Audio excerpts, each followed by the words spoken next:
Good morning, everyone. Welcome to today's hearing. We're going to start today by reading in some important evidence from one of the BSR witnesses. And when we've done that, we shall move on to hearing further evidence from witnesses in person. But Mr. Millett, you've got some reading to do first. Yes, Mr. Chairman, thank you. Good morning, and good morning, members of the panel. Mr. Chairman, members of the panel, this is a suitable moment to turn to the evidence of Mr. Shahid Ahmed.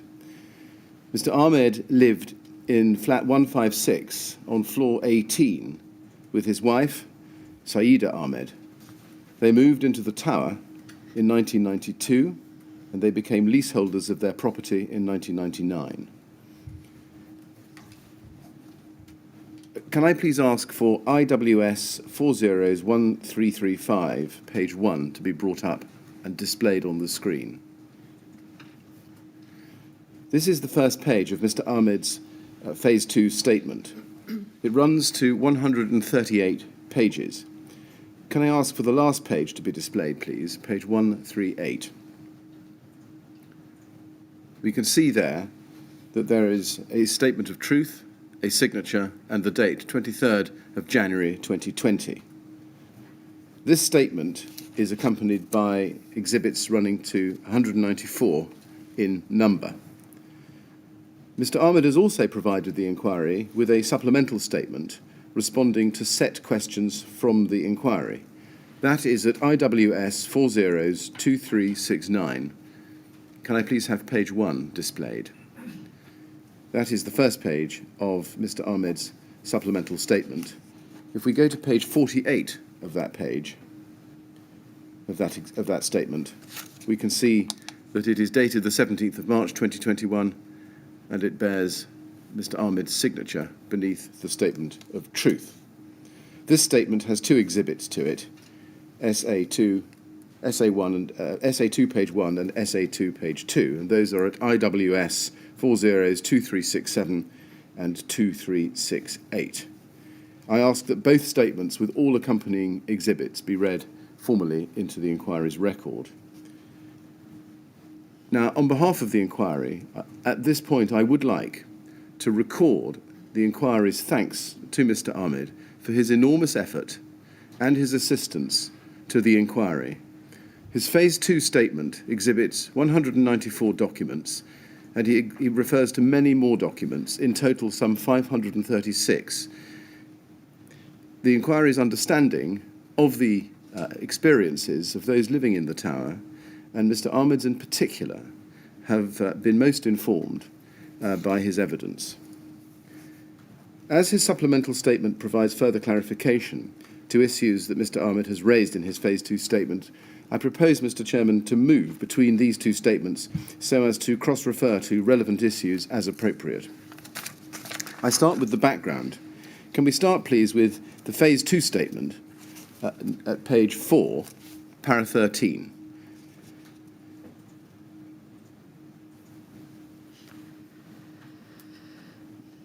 And I want IWS 401335, page 4. Which is what I think I call the Phase 2 statement.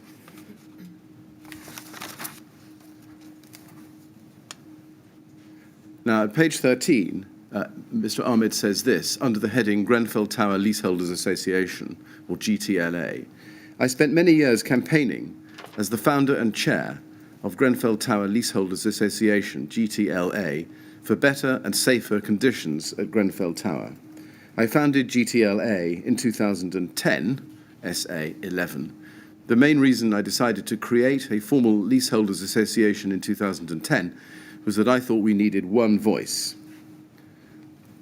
And now could I go please to page 5 at the top of that page where he continues. There were 12 leaseholder members of GTLA. In a document created in about October 2010, which I still have, and it still exhibits, I set out the roles for the officers of GTLA at that time. I was the chair, and Tunde Awaderu was the vice chair. Keith Mott was the secretary and treasurer. I recall that there were some other leasehold flats in the building, but they were owned by a housing association who refused to join. Can I please have paragraph 17, page 7 next? And he explains, the GTLA was officially recognised on 5th January 2011 in an email from Jane Clifton, KCTMO Executive Office Manager, to Keith Mott, and he exhibits that. That was an email from Jane Clifton at that exhibit. He then refers in some detail to the complaints process. Can we go to page 10 in this exhibit, please, in this witness statement, please? Paragraph 25. Underneath the heading TMO Complaints Procedure, Mr. Ahmed says this: whenever I had a problem that I wanted to raise with the TMO, I would be told to direct it through their complaints procedure. Peter Madison, KCTMO Director of Assets and Regeneration, Sasha Jevons, Laura Johnson and Robert Black in particular, all told me to use the official process. I thought that the complaints procedure was a way for the TMO to be judge, jury and executioner. It essentially let them judge themselves. Their strategy was to refer me to the complaints procedure and exhaust GTLA. I felt that their replies never gave sincere attention to GTLA's serious and grave concerns in Grenfell Tower. The complaints I made never achieved anything. That was why I repeatedly requested that Grenfell Tower be subjected to an independent health and safety review in 2017. And if we turn the page, please. Because I did not trust the TMO to review themselves, it is also why I always emailed RBKC and TMO officers and councillors directly rather than use the complaints procedure. And I can stop there. If we move on, please, down the page to paragraph 26, Mr. Ahmed continues, from the witness statements of RBKC and TMO, it is now clear that there was a difference between the TMO complaints procedure and a member's inquiry. This was never explained to GTLA in all the years it was active. I would always copy Councillor Blakeman and others into emails for the reason that I had no faith in the TMO complaints procedure. Can we please go to the supplemental statement, IWS 402369, page 2. It's useful at this point to cross-refer to his supplemental statement. And on page 2, there is the question at the top under A, were you ever provided a copy of the TMO complaints policy? And his answer at paragraph 5, this is the first time I have seen the TMO complaints policy, and then he gives the reference, during my 25 years at Grenfell Tower. Turning to the topic, then, of complaints, as chair of the GTLA, Mr. Ahmed raised a number of complaints with the TMO. Some of these, which are addressed in Mr. Ahmed's Phase 2 statement, come within the scope of fire safety-related complaints. First, the impact of the 2010 fire. The first of the concerns relates to a fire in the tower in April of that year, 2010. It resulted in the spread of smoke over a number of floors in the building and injury to 3 residents, including to Mr. Ahmed's wife. Mr. Ahmed sets out the complaints and the correspondence that followed that fire in paragraphs 35 to 58 of his Phase 2 statement at pages 14 to 22. If we go to that statement and go to page 14 itself, I'd like to look at paragraph 35.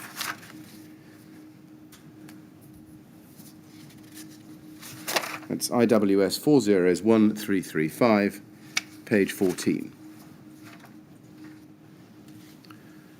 And this is underneath the heading, Concerns about Fire Safety, the fire in 2010. As chair of GTLA, I was instrumental in campaigning about fire safety at Grenfell Tower. The fire in April 2010 was the first major warning to me that residents' lives might be in danger. My wife's injury made this a particularly distressing incident for me and, you can turn the page, my family, and it had a huge impact on how I saw health and safety at Grenfell Tower. It was so difficult to make RBKC and the TMO take any responsibility. And even after they admitted liability, I was sure that they were not taking the risk of another fire seriously.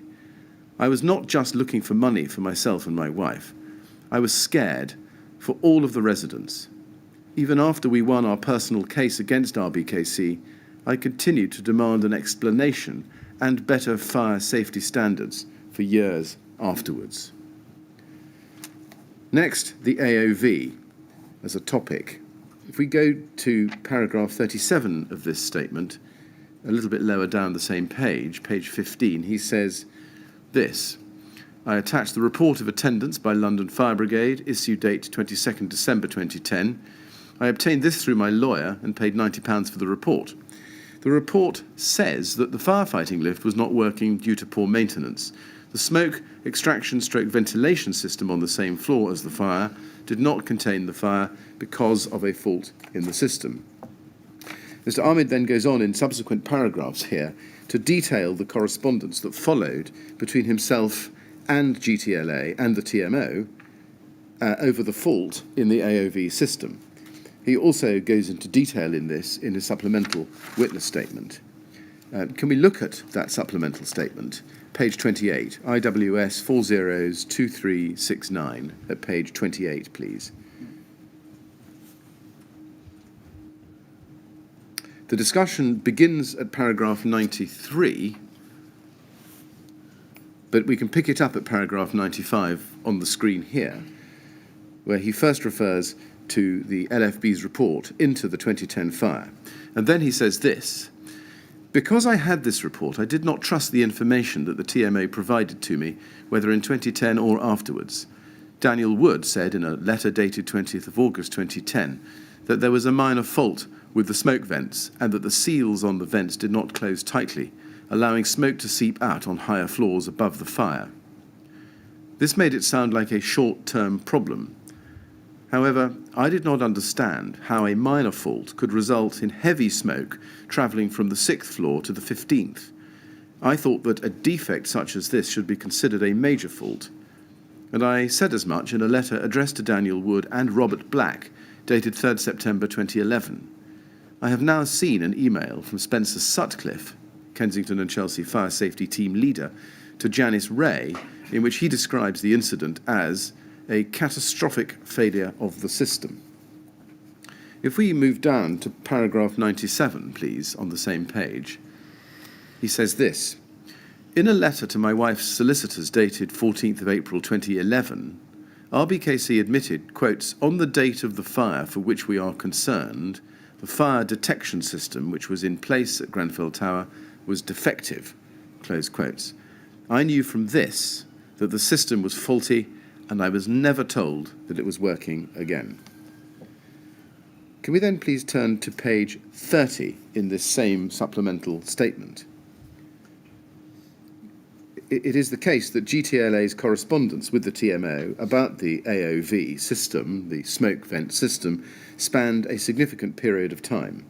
In this statement, his supplemental statement, as we see at paragraph or item, perhaps 14, Mr. Ahmed was asked the TMO's response to a GTLA complaint in January 2015 that the system had not been replaced. And Peter Madison told GTLA that the system was beyond economic repair. That's something that we will be examining in the documents later on in this module. Mr. Ahmed was asked the question at 14A on the screen, what did you understand Peter Madison to mean when he said the system was beyond economic repair? And his answer at paragraph 101 was this: I understood this to mean that the system needed immediate replacement. My experience was that it was very rare for Peter Madison to admit that anything was wrong or was the TMO's fault, so if he admitted this, it must be serious. At paragraph 102, Mr. Ahmed continues, the smoke vents were situated only metres from my front door, and after the fire in 2010, I was constantly worried about it, and it gave me many sleepless nights. The AOV system was part of the health and safety equipment. I cannot understand how anyone with a sense of responsibility and with a duty of care could possibly leave it unattended or in disrepair for a period of 5 years. The next topic is front doors to leasehold flats. And if we go to his Phase 2 statement, IWS 401335, page 54, please. I should just particularly identify paragraph 160 on that page, where Mr. Ahmed says that he was concerned about communal doors not being fire-rated or self-closing, and says that nobody paid any attention to that. And he makes that observation in relation to TMO Health and Safety Committee minutes, not in relation to GTLA actions. If we go, please, to page 33 of this statement, beginning at paragraph 190, under the heading Leaseholder Doors, and going on to paragraph 105 at page 37, some 4 pages later, that contains his discussion of the issue of front doors of flats owned by leaseholders. If we go back to paragraph 90 on page 33, he says this: fire-rated flat doors were a big concern for leaseholders because there was so much uncertainty as to whether we needed to replace our doors and whether we might be prosecuted if we failed to do so. And at paragraph 193 on page 34, he says this. On the 13th of June 2011, GTLA wrote to Abby Acosta, KCTMO Project Manager of Assets, Investment and Engineering, in reference to a letter regarding the door replacement programme. This letter was sent by KCTMO to the tenants of Grenfell Tower, but not to the leaseholders. It stated that, quotes, following our recent fire risk assessment surveys, it has been identified that your door requires upgrading to meet our current standards, close quotes. The GTLA was concerned that the leaseholder doors would also need replacing in order to meet standards. And at page 35, if we can turn the page, please, and go to paragraph 100 at the bottom of the page, Mr. Ahmed continues, on 11th of October 2012, I and other leaseholders received a letter from KCTMO regarding flat entry doors. This explained that my flat entrance door was demised to me and that it was therefore my responsibility to ensure my flat entrance door was fully compliant with fire safety regulations. We were told that we may be required to provide evidence that our doors were compliant and that legal proceedings will be taken against you if your flat entrance door does not meet the standards described above. There then followed further correspondence, but if we jump forward a little bit to paragraph 104, on page 36, the next page, we see what he says there. On 13th February 2013, we received confirmation from Paul Dunkerton that the doors currently installed provide sufficient fire resistance. This was 8 months after the GTLA made an inquiry to KCTMO regarding leaseholder doors. Had we been told immediately that all our doors were compliant, we would have been spared months of worry and anxiety. Continuing at paragraph 105, he says, in Janice Ray's witness statement, at paragraph 28, she says, if a leaseholder requested their door be assessed and were willing to provide access, we would instruct Carl Stokes to attend, inspect and complete a report on the compliance of that particular flat's door, and the leaseholder was provided with a copy, close quotes. This is not correct. We were never informed that we could request our door to be assessed. We were only threatened with action if we did not ensure that our doors were compliant. The next topic is fire risk assessments. Can I go, please, in the same statement to paragraph 136 on page 46? We can see here that Mr. Ahmed says this.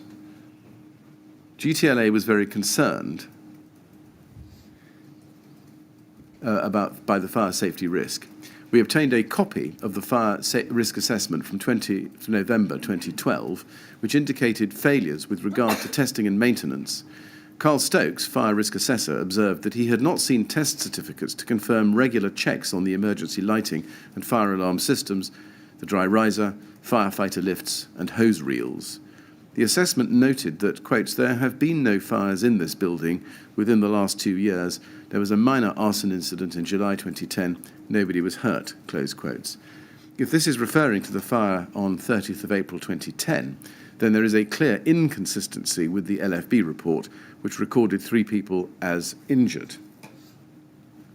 We can cross-refer this evidence to a question which the inquiry asked Mr. Ahmed to address in his supplemental statement, and which we can see at paragraph 110, and that is at IWS 402369, his supplemental statement at page 33.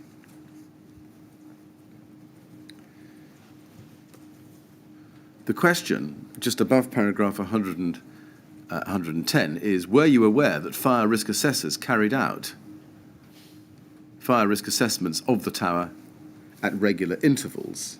And Mr. Ahmed's response is at paragraph 111, or 110, and he says, yeah, I did not know that this was a regular assessment. Despite all the emails I sent over the years about fire safety, the TMO did not think to tell me that there were regular fire risk assessments at Grenfell Tower. And then the next question, were you aware that as a resident you could request a copy of the fire risk assessment for the building? I was not aware that I had a right to request an FRA, and no one ever told me this. The 2012 FRA that I did obtain stated exactly the opposite. You do not have to give a copy of your risk assessment to anybody, not even the fire authority. If you do give them a copy, this could be used against you at a later date. That is a quotation from the 2012 FRA. And the panel will note paragraph 112, a little bit lower down, which answers the inquiry's question, how did GTLA obtain a copy of the 2012 fire risk assessment referred to at paragraph 136 of your Phase 2 statement? Answer at paragraph 112, Francis O'Connor sent me a copy of this FRA by email. I don't know how Francis obtained it personally, but possibly it was by an FOI request. He was very good at that sort of thing. Next, lifts. Can we go back to the Phase 2 statement at page 51, please? And let's look in that at paragraph 151.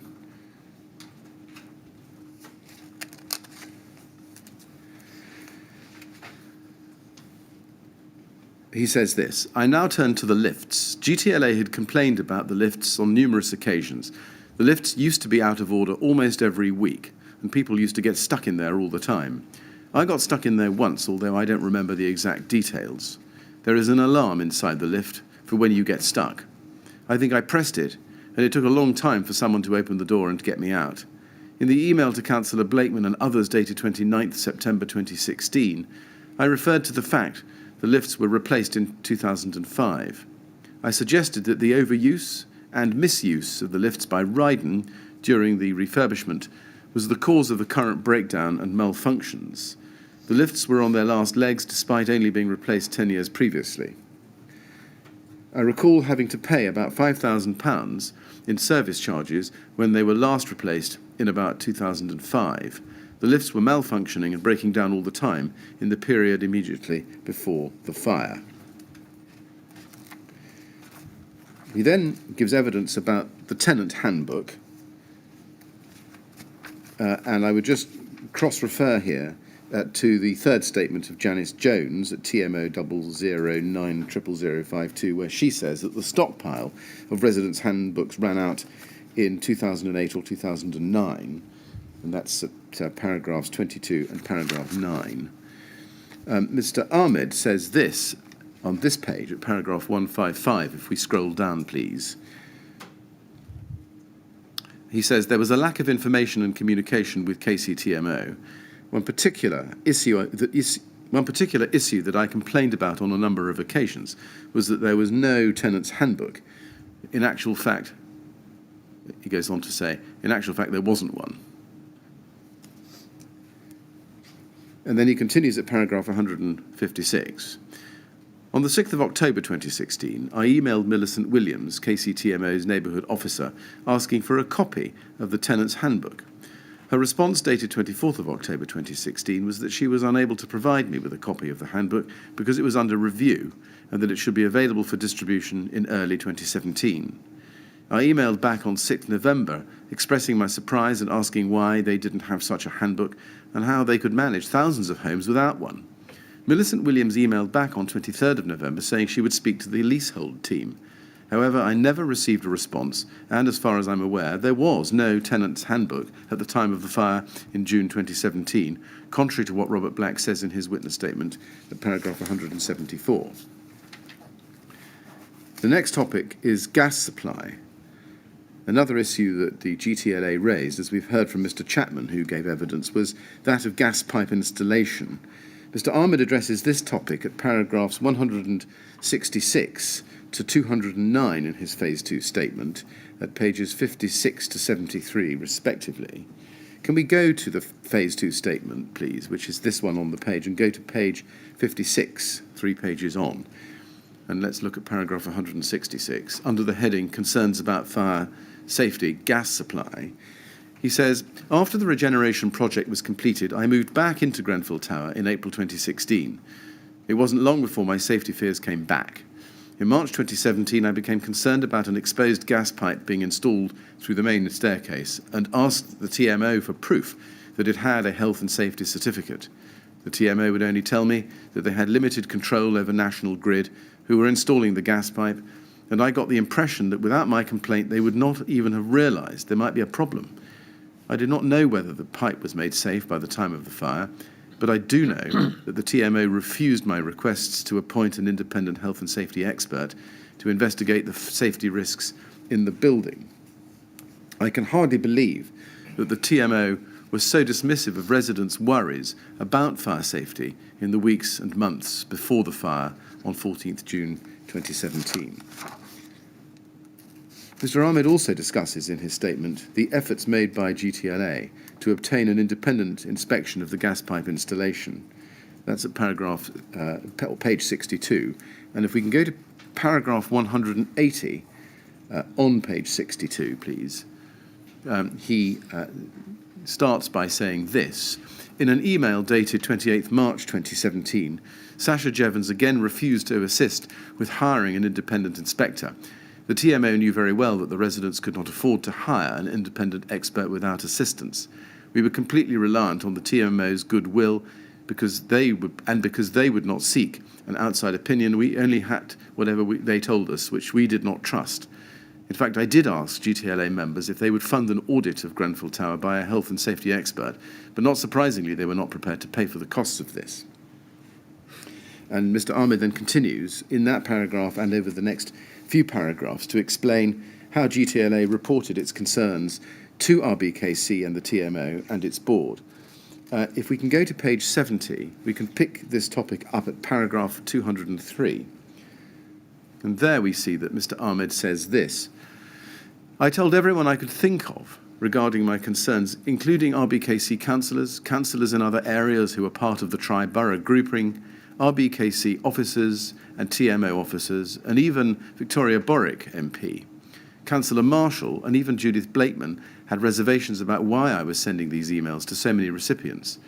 I was doing so out of frustration because it was abundantly clear to me that just emailing the TMO would do no good. I was also concerned that the TMO had a free hand to do whatever they liked, so I was hoping to find someone who could force them to take action.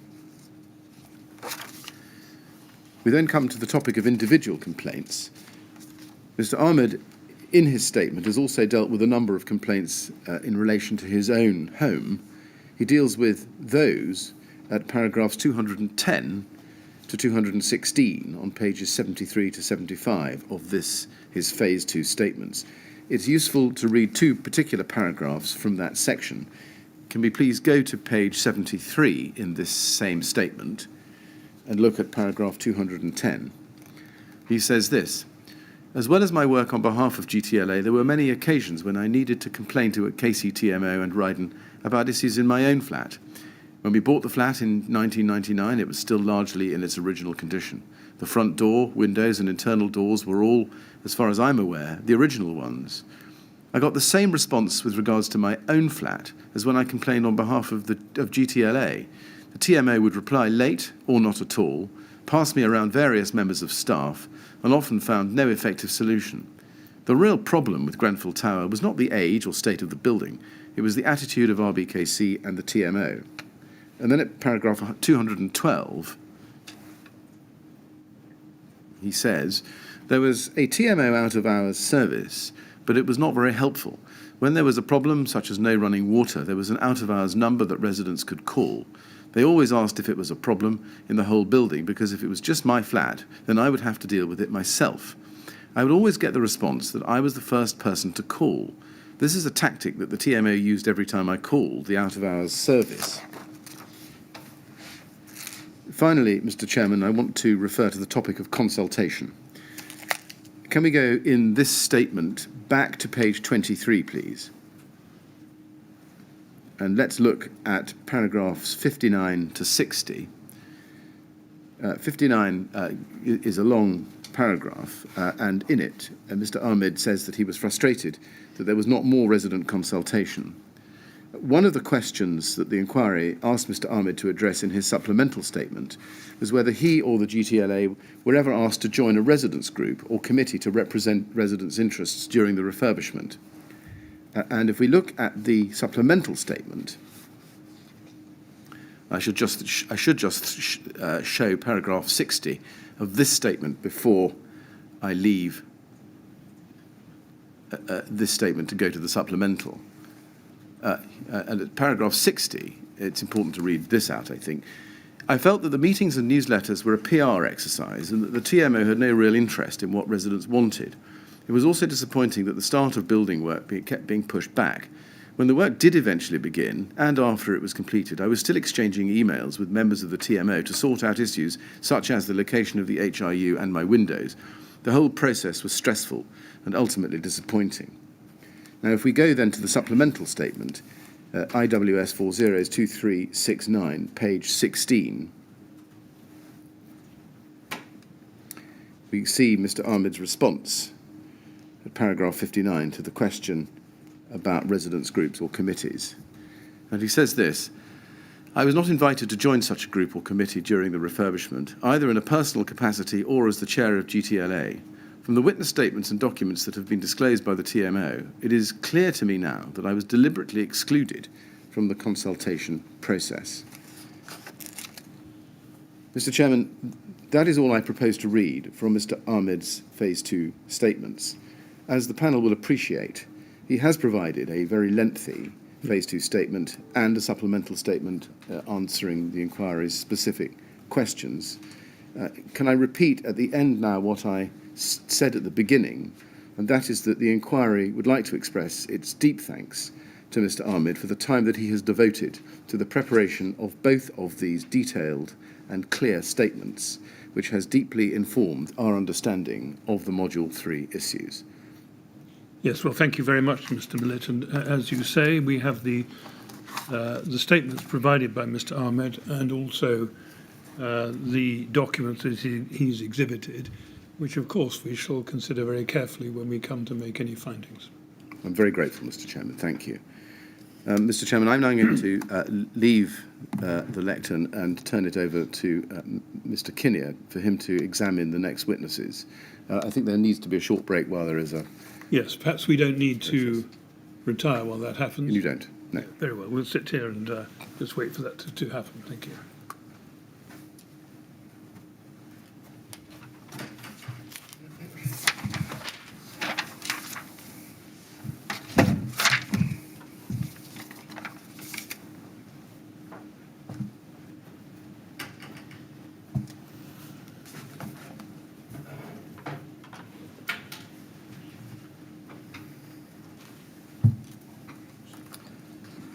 Sir, panel members, good morning.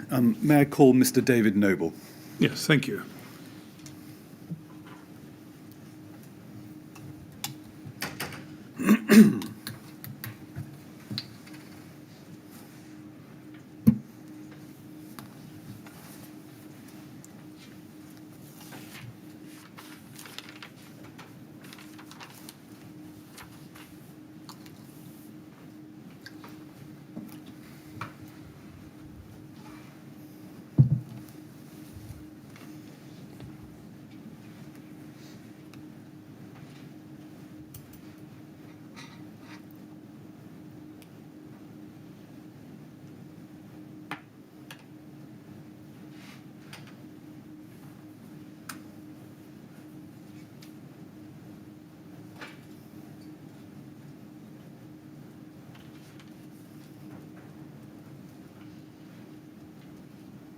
I think he's on his way, Mr. Kinnear. Thanks, sir.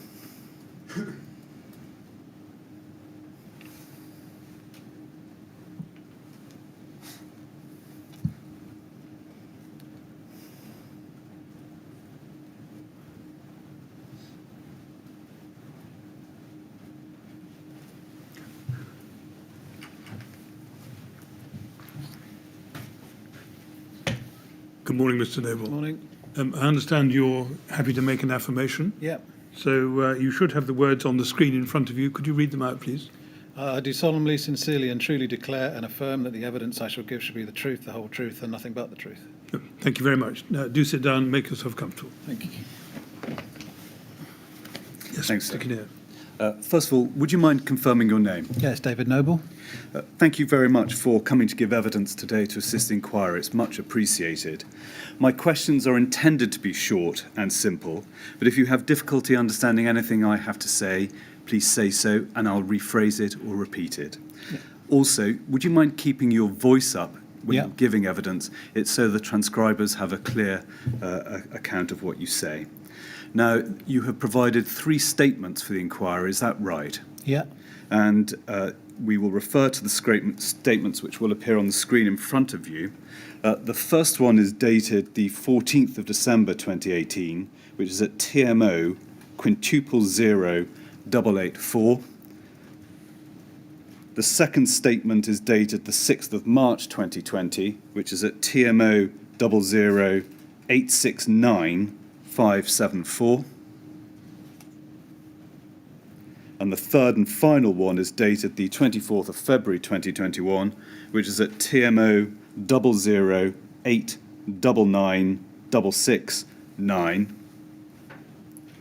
Have you read all of those statements recently? Yes. And can you confirm that the contents of each of those statements is true to the best of your knowledge and belief? It is, yeah. Thank you. Now, first of all, Mr. Noble, may I ask you questions about your role at the TMO? Yeah. And if we go back to your first statement, which is at TMO quintuple 0884/1, and at paragraph 3, you say there, I was initially employed by TMO in the role of a quality and diversity officer, then as a policy and diversity advisor. The latter role covered policy work, including matters such as worklessness. My policy advice was relevant to residents, not staff. Can you explain what your job at the TMO entailed on a day-to-day basis, first of all? There was never really consistent jobs the same day to day, but it would be advising parts of the business on a range of matters related to equality and diversity work, also things like worklessness, that sort of thing. Generally, I would be helping out did a lot of work with the resident engagement team, helping out with bits and pieces, helping out with policy work for my manager and all sorts of various things. So nothing ever consistent. I didn't have a day-to-day, do this time. So it was quite a varied role, but predominantly it was an advisory role. That part of it really was about providing advice. Thank you. When you say that your policy advice was relevant to, quotes, resident, not staff, close quotes, what do you mean by that? I mean, I wasn't advising the HR department on equality and diversity issues related to the staff. It was in terms of the delivery of the service to the residents. And what training on equality and diversity did you receive for your role at the TMO? Whilst I was at the TMO, I think I probably I don't know that I did any specific END-related courses there, but I had several years of experience doing equality and diversity work before I... When you say several years, how many? I think it was about 10. Thank you. Now, if we can now turn to look at the equality and diversity training that was provided during your time at the TMO. And first of all, could I ask you to look at TMO 00878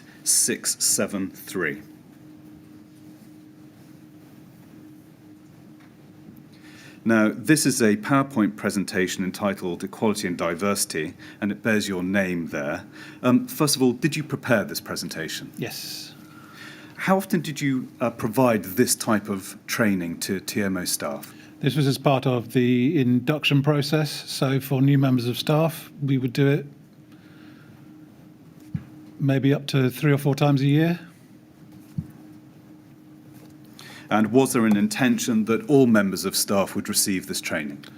Not not necessarily this training. And who would receive this training? So this was for new starters. Thank you. Now can I turn to a separate document, which is a TMO board meeting paper from the 15th of September 2011, and that can be found at TMO 00848-055. Now there's the front paper. If we could turn to page 26,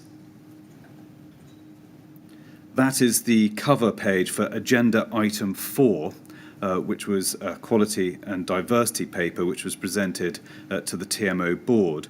Now if we could turn over the page to page 27, we can see in the bottom box that you were noted as the author of that paper. Was that correct? Yes. Thank you. Now, if we could move forward in this document to page 33, you'll see there at the bottom of the page the heading Equality Impact Assessment. And paragraph 2.6.1 says this: Equality impact assessments are a tool that allows us to assess whether the way we deliver a particular function or operate a policy is likely to have an impact on different equality groups.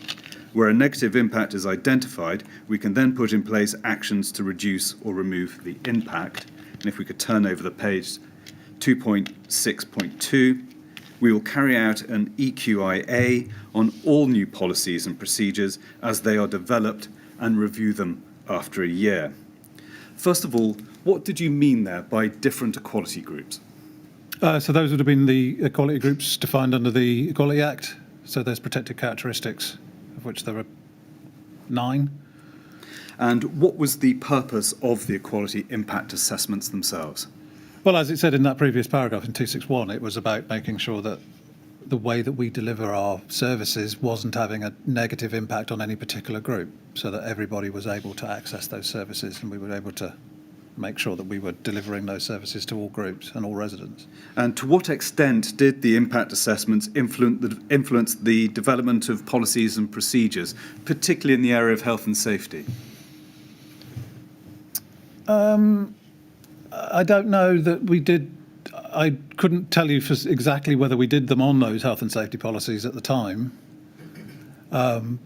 So directly, not necessarily.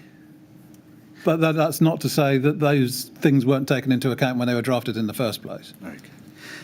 Now, who did you assume would be carrying out the impact assessments when you drafted this paper for the board? I would assume that it would have been the person that was doing the policy.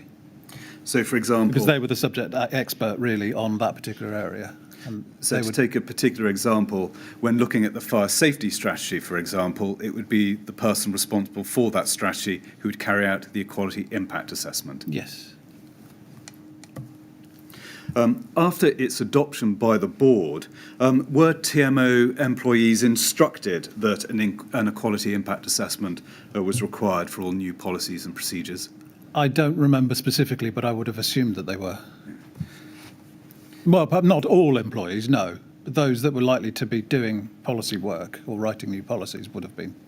Can you remember specifically whether the health and safety team generally, or Janice Ray in particular, were informed about the new requirement for impact assessment? I can't remember that specifically. If people were informed, would they usually have been informed in writing, for example, by email, or would it be verbally? I would have thought it would probably have been verbally via, so it would have, policy would have been through, would have gone up to the board via senior management team. So they would have known about it at that point. So that's when the sort of dissemination would have started. And it would have been from that level that the instruction would have been communicated down. Is that a fair assumption? I would have said so, yes. Were arrangements put in place to monitor whether impact assessments had in fact been carried out in relation to new policies and procedures? They were supposed to be sent back to me, and certainly some were. They're saved in the filing system. But it was always difficult to know centrally what new policies had been done because they didn't come. So I wouldn't necessarily know that a policy had been written and therefore whether an impact assessment had or hadn't been done. How did you go about then chasing to ensure that impact assessments had been carried out when they were required to be? I'd be sending out reminders to staff or just speaking generally to staff saying, don't forget that if you've written some sort of policy or are in the process of drafting a policy, that you're doing in the impact assessment, because really you want to do it as you're going along rather than afterwards. So there were no arrangements under which you would be notified of a new policy or procedure coming down the line for you to check? There was no impact formal assessment had been arrangement that I carried out? remember, no. I think some departments were closer to my area than others, so I think I was more likely to have, or I worked more closely with those people, so I would know organically, as it were, that they were happening, but not necessarily formally. Mr. Noble, I understand there's a temptation to give the answer immediately. For the transcriber's purposes, would you wait for me to finish the question? Sorry. It's difficult for her to follow. You say you would have understood these matters organically and you had a relationship with the teams which allowed you to know what policies were coming up. Would health and safety regularly, routinely notify you of all the new policies and procedures that were coming up? No. And you would have to chase them. Would that be a fair appraisal of what was... No, I wouldn't say I would chase them because I didn't know that they were writing policies, so I wouldn't know that they hadn't or hadn't done an impact assessment necessarily. Okay. So the teams I was talking about being more organic would be more of the housing management ones. I think that was just the nature of where I tended to sit or the people that I would interact with or hear about rather than some other teams. Looking back at paragraph 2.6.2 of the paper, it refers there in the last line of a review of new policies and procedures after a year. Again, was there the same ad hoc process of checking up whether the policies had been reviewed or not after a year? Yes. Now can we turn to a separate document, which is TMO 00854-587.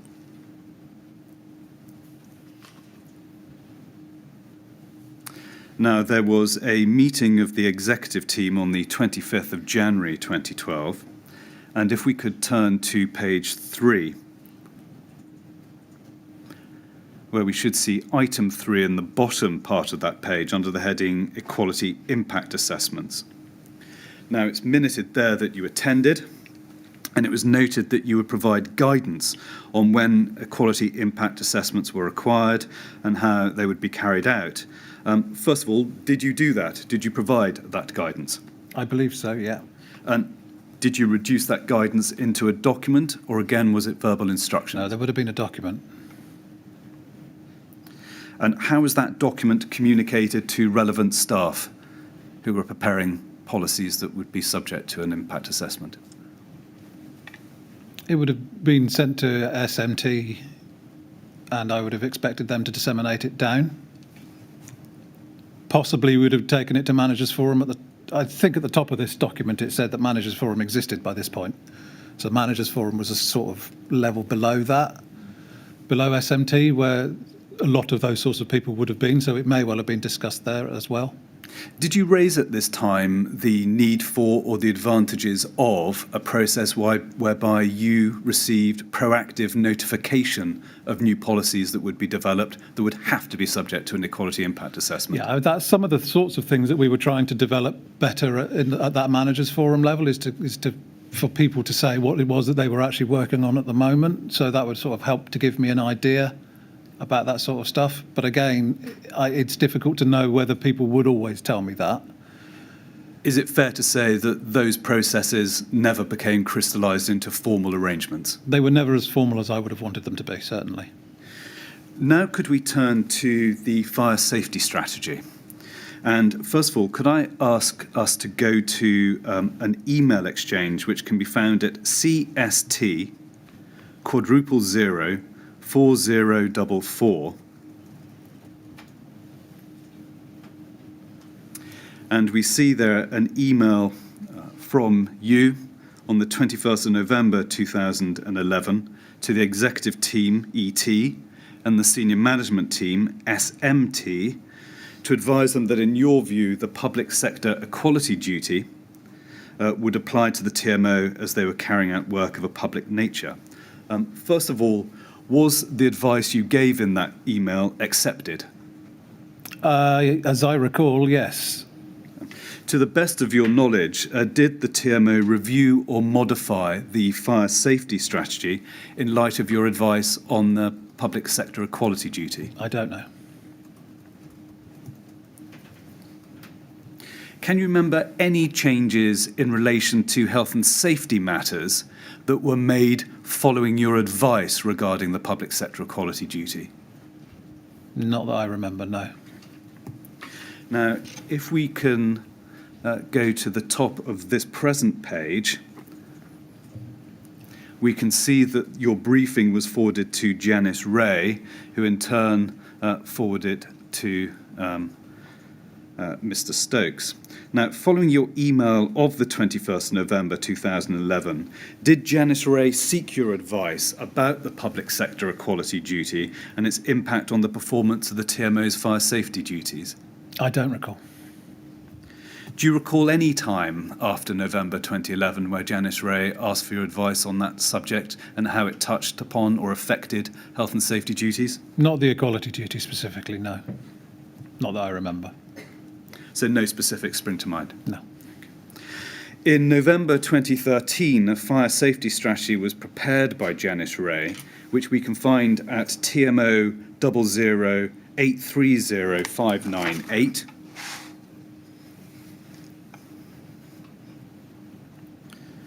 Now, first of all, have you seen that document before, Mr. Noble? I don't remember it.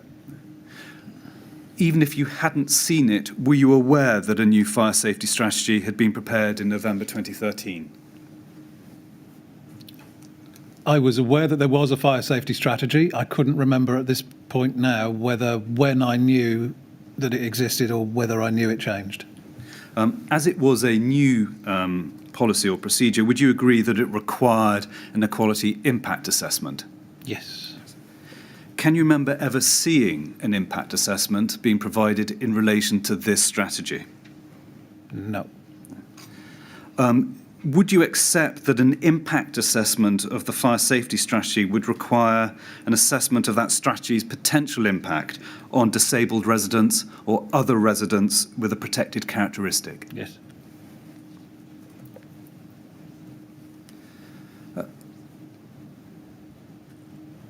Assuming an assessment had been carried out, who would you expect to have been the author of that assessment? I would have thought that would have been Janice. Or possibly her line manager, whoever that was at the time. But probably Janice, assuming that Janice wrote it. But before we leave this, you have no recollection of ever seeing an equality impact assessment in relation to this strategy?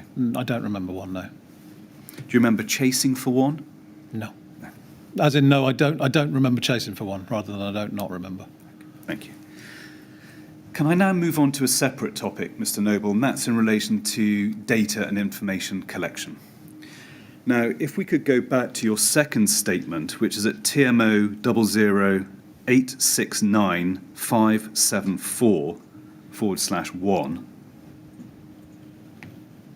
at paragraph 4, and fourth line from the bottom, you explained that you were able to obtain information about residents in occupation at Grenfell Tower as you were aware of how to extract resident data. Now, did you yourself collect that data on residents? No. Who did? Neighbourhood officers mainly. It came in from a variety of sources, so it would have been collected at sign-up, so when a new resident came in, it would have been included there. There were various door-knocking exercises where we went out to try and get it. Residents would sometimes actually tell you these sorts of changes. So they came from a variety of different sources, but generally it would have gone through the neighbourhood officers because they were the ones who were in closest contact with the residents. And so there are three potential sources there of collation of information. First of all, at sign-up. Yeah. And presumably that would have been the most useful time to get as much information as possible about residents, and particularly whether they had a protected characteristic. I think that's probably the most reliable time to get it, yes. The second source you referred to there was door knocking exercises, and you mentioned that they were regular. Can you assist the Don't know panel? that, yeah, regular might not have been the right word. There were more than one. There were several of them. During your time there? Yes. Okay. Can you give the panel some assistance on, say, in relation to Grenfell, how often those door knocking exercises would be carried out?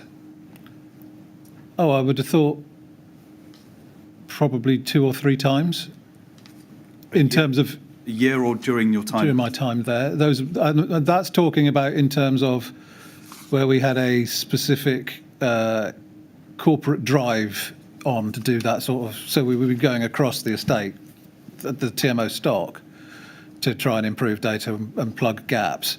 Whether the neighbourhood officers also did that sort of stuff on a more regular basis locally, I don't know. It's possible. I wouldn't know. Okay. And so you started at TMO in March 2011. Yeah. And so there would have been 2 or 3 of those door knocking exercises that you're aware of between March 2011 and June 2017. There had been one that had just finished before I started. I think it was they were still sort of doing the last bits of that around then, so late 2010. And then there was another couple that I can remember off the top of my head. Now, if we can now look at the arrangements for collecting data before June 2014 in slightly more detail,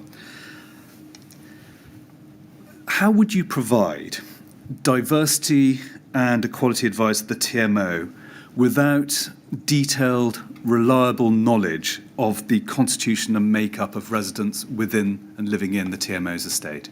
It's difficult, definitely. You have to try and be broad about that sort of thing. You also look at census information that will give you sort of some demographic offers, because obviously that can go down quite a low level, to ward level and lower. So you can get a feel for that. You'd work with the council and see what data that they might have as well. So there was a range, but to get 100% accurate data would be very, very difficult. Can we just look at the first element of there? You said that you have to take essentially a broad view of these matters. Yeah. What particular factors would inform that broad view, first of all? Well, the data that you have got, however much from sign up, or that's historic or whatever you'd happened to have, and that would the quality of that would vary from area to area. So that's a key element to it, because that's actually some fairly solid data. But yeah, you'd try and supplement that with some broad sort of census related area specific stuff that I wouldn't necessarily be building specific, like Grenfell Tower specifically, but it might be the ward. And looking at the census information, can you give the panel an idea of the level of detail that you had been able to extract, presumably from the 2011 census, in relation to protected characteristics of residents? Yes, so the 2011 census data, I guess, was broadly available in about 2012, 2013 maybe. And that would go down to at least ward level. I think it went down lower than that. I can't remember what that was called. Super output areas, possibly, which is sort of dividing the ward into about 4, something like that. So you could have some quite detailed information for that. But again, the census isn't 100% accurate. You don't get 100% returns on the census either, even though you're supposed to. So getting the information from people is always difficult. So then you're looking at also things like, well, what support groups are there in the area? Are there any community associations? Because that's a fair indicator that there's a reasonably sized population in that area. So community groups and those sorts of volunteer sector organisations that might be around would also give you some clue as to whether there's a particular demographic in that area that you might want to try and connect with or ought to be taking into account.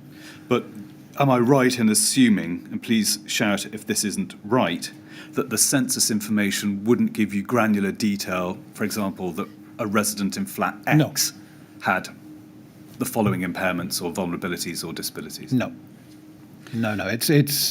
It doesn't go down anywhere near that low.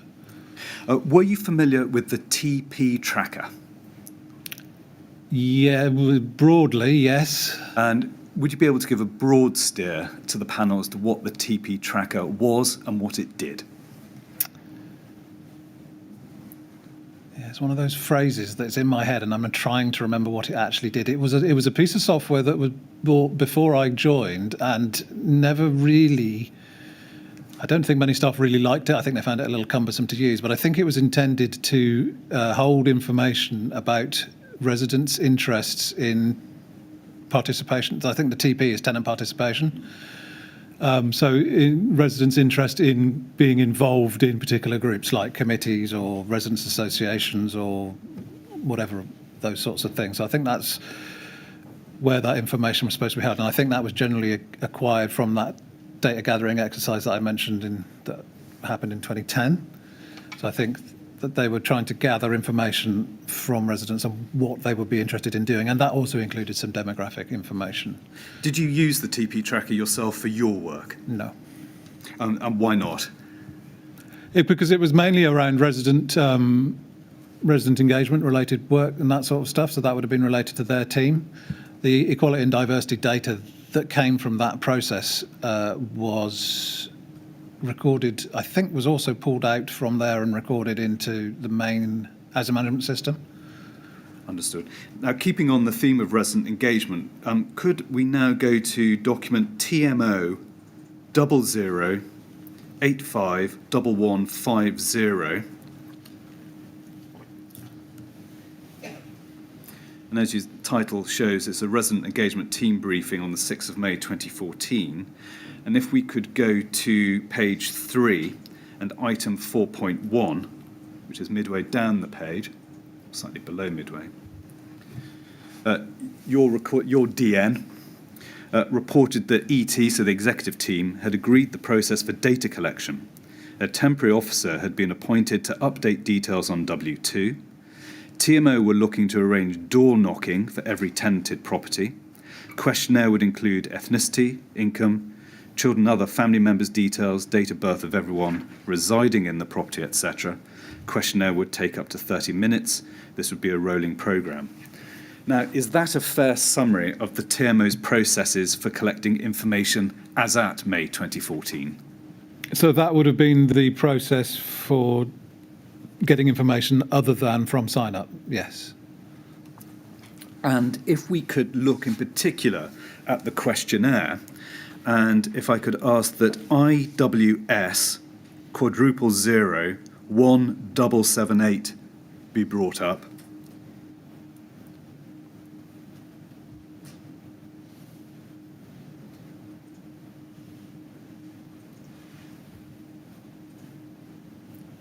Thank you. And if we could, first of all, that is the front page of the questionnaire, and if we could turn to page 2. And if you just confirm for me, is that an example of the questionnaire that you were referring to in the meeting on, or the briefing rather, on the 6th of May 2014? Yeah. Thank you. First of all, who prepared the template for the questionnaire? Me and a few other people from around the business. So I did the equality and diversity related bits. As I remember, there's a lot of other questions in there about various different things. So people from around the business would have put in what they wanted to go in there. I think I actually physically assembled it or designed it in. So to use the pompous lawyer's phrase, you held the pen, did you? Yes, I suppose, but I not in the sense of, because I'm not entirely sure what that phrase means. You were in charge of maintaining I was the draft. Yeah, I was responsible for putting in what people wanted to put in. I wasn't taking an editorial approach in terms of saying, or not necessarily taking an editorial approach saying you can't put that in. I might have said, do you really need that? And the only reason I'd have asked that is because it's making the paging wrong, or everything's getting Practical formatting. From a practical formatting perspective of it, it's saying, well, do you really need all of those questions? Can we trim that down a bit? Did the others from around the business with whom you worked on this include the health and safety team? I don't remember. I would have remembered. Is that don't remember inclining to know, or is it simply a don't remember? I mean, I remember that neighbourhood office or the neighbourhood management people would have certainly asked for things to go in, and probably resident engagement. I don't remember health and safety asking for questions to go into that. Might I ask us to go to page 10 and in particular questions 14 and 15. And you see there at the top of the page, section D, about you and your needs. And the two questions here are directed to whether, asking whether a resident has a disability. And a definition is provided there underneath question 15. And it says this: a person has a disability if they have a physical or mental impairment, and the impairment has a substantial and long-term adverse effect on their ability to carry out normal day-to-day activities. And underneath that, you'll see 3 boxes down. On the left-hand side, there's an offer to make a referral to a support agency. Now, the first question arising out of this is, can you remember, and apologies, it may seem an obvious question, but why were residents asked about whether they had a disability or not?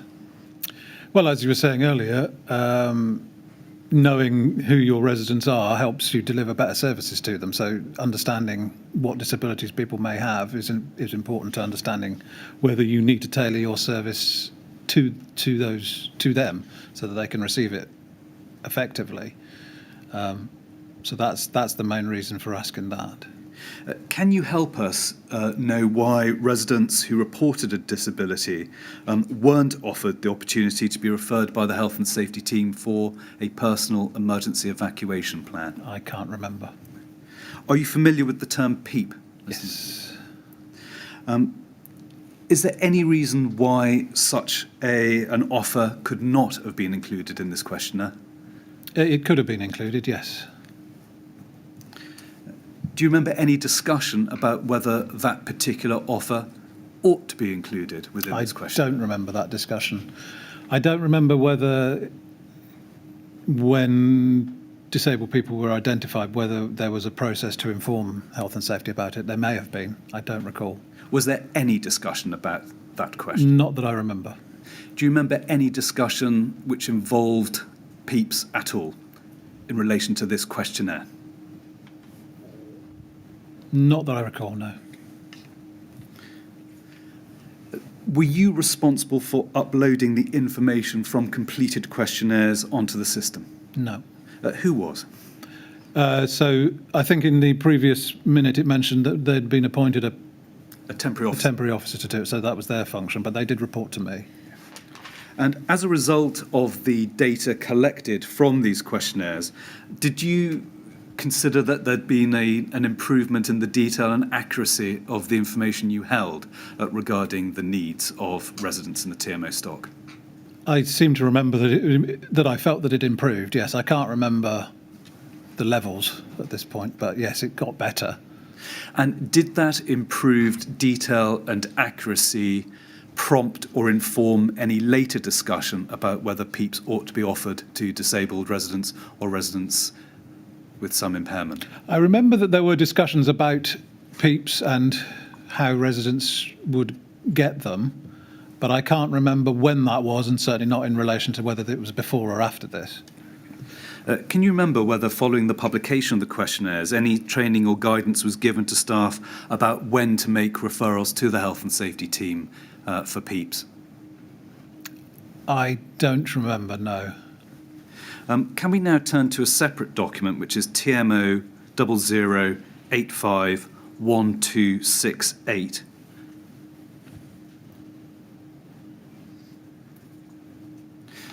Now, these are minutes of a Housing Department monthly team meeting, and it's a meeting held on the 5th of June 2014. And if we could go to page 6 and item 8.0, you'll see tenancy checks and profiling update there. And if I could ask you to look at 8.2 and 8.3. 8.2 says this: TB, who's Teresa Brown, I think, Yeah. and David Noble, excuse me, took a report to executive team on proposals to improve profiling information on tenants to enable the TMO to adapt its service to meet the needs of its customers. 8.3, it has been agreed that as there are huge gaps in the information currently stored, this project will start from the beginning. Profile information will be collected through home visits, and we will also take the opportunity to carry out a tenancy check at the same time. What were the needs of its customers to which the TMO's service required adaptation? Oh, well, it could be a range of things, depending on the resident. So in terms of the language, access to translation and interpretation, physical access to buildings, whether residents would want to come in rather than us go to them, or would prefer us to go to them, what times of day that might suit them, a whole range of different things potentially that it could be. You mentioned their access to a building.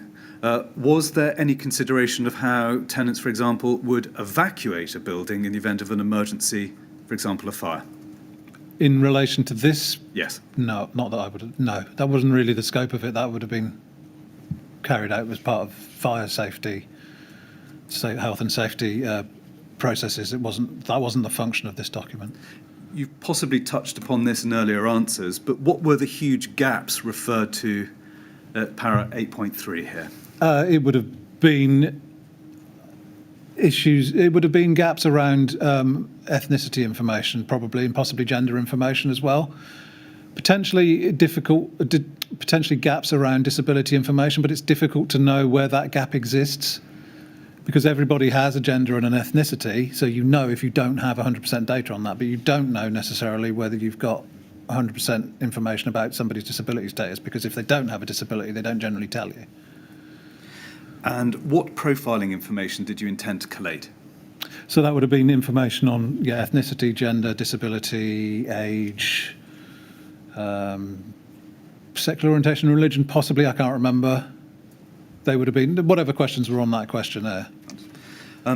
Was there any government guidance available to assist you to understand what information to collect, from whom, and in what detail? There would have been, yes. It would have changed as the government changed from 2010. I can't remember, the detail of that, but it came from the Equality Commission, produced documentation on that. Did that advice and guidance, did it inform the approach you took to the substance of the exercise in collating the profile information? Yes, it would have done. As well as what other organisations were doing. So we would have looked around at what other housing associations were doing and what information they were collecting.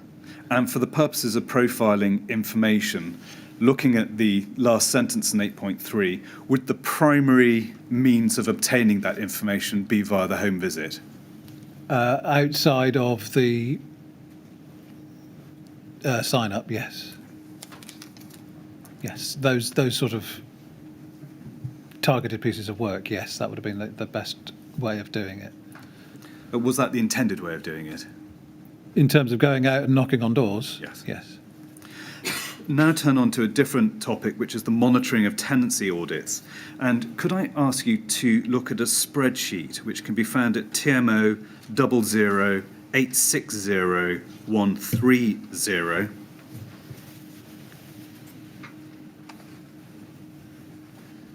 Now, take it from me that the spreadsheet is dated the 13th of April 2016, and we can see here on sheet 1, on the left-hand side, row 6, you're identified, and as completing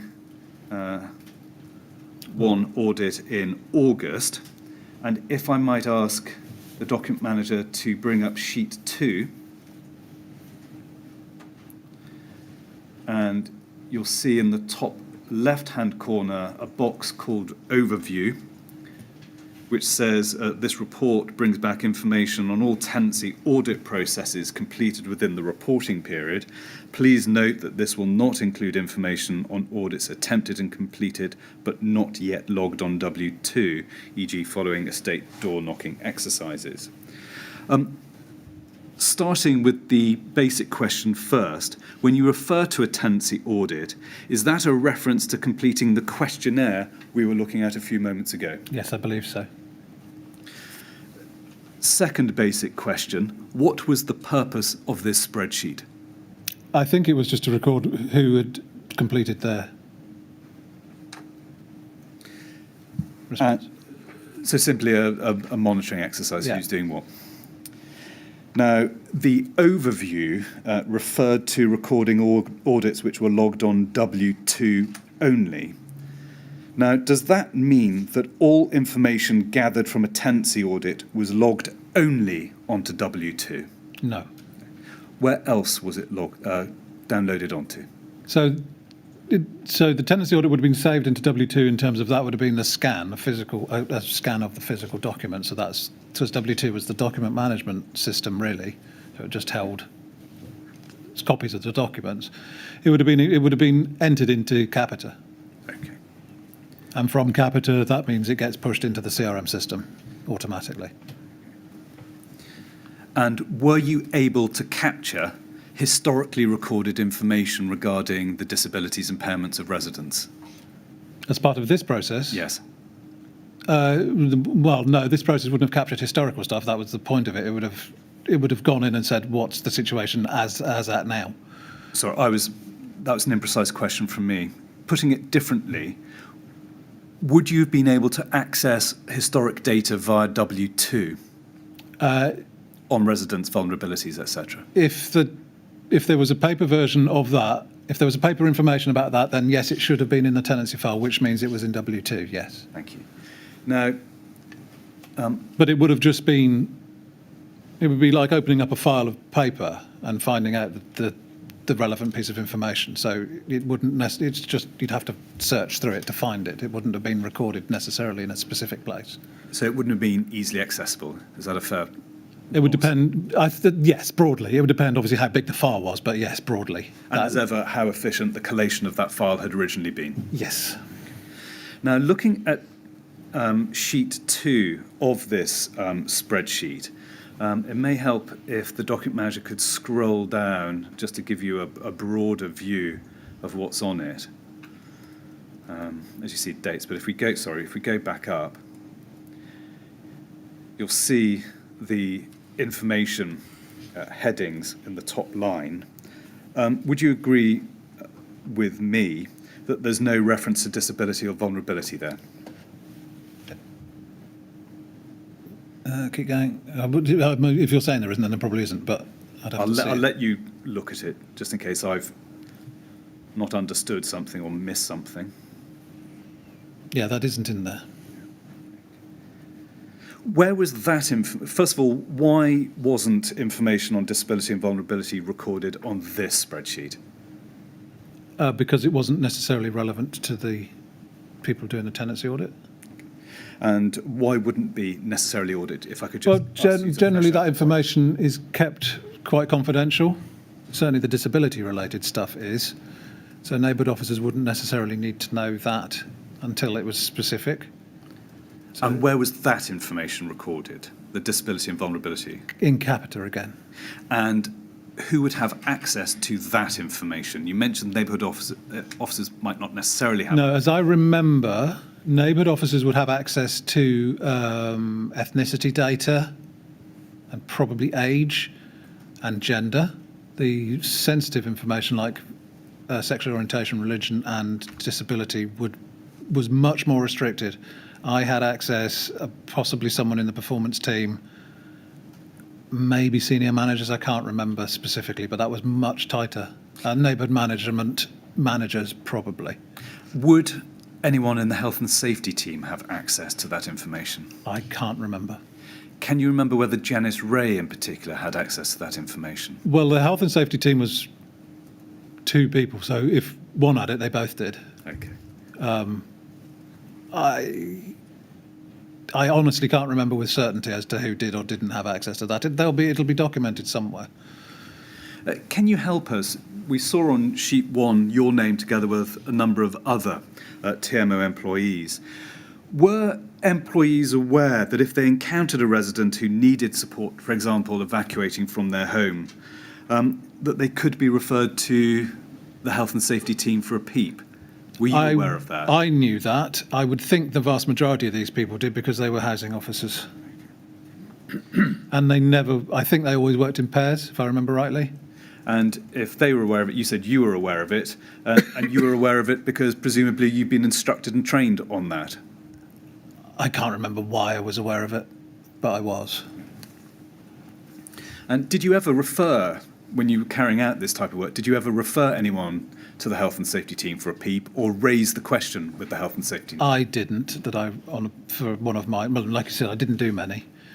I think I was mainly back office, or trying to organise who was going where and when. That's probably why I only had the one, and that was probably posted to me.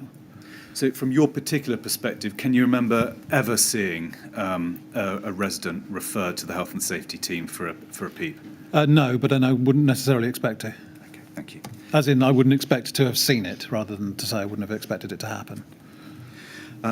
I'm now going to turn to a separate topic, sir.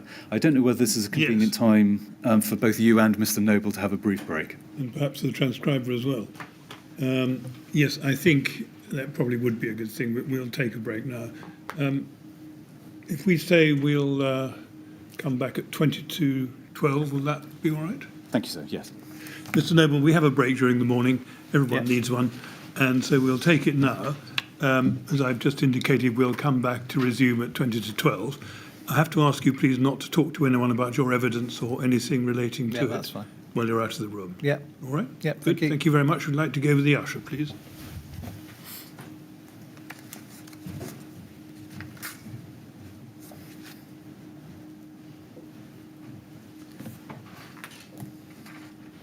Thank you. 20 to 12. Thanks, sir.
Thanks, sir. Yes, would you ask Mr. Noble to come back in, please?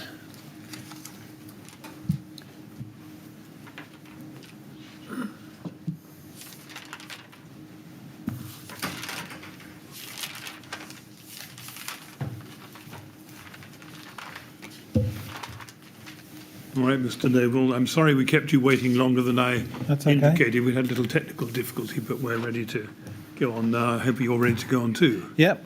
Right, thank you. Thanks, sir. Yes, Mr. Knapp. Mr. Noble, if we can now turn to the supporting residence policy, which was also known as the vulnerable residence policy, safe and sound supporting people policy. Now, if we can turn to your second statement, which is at TMO 00869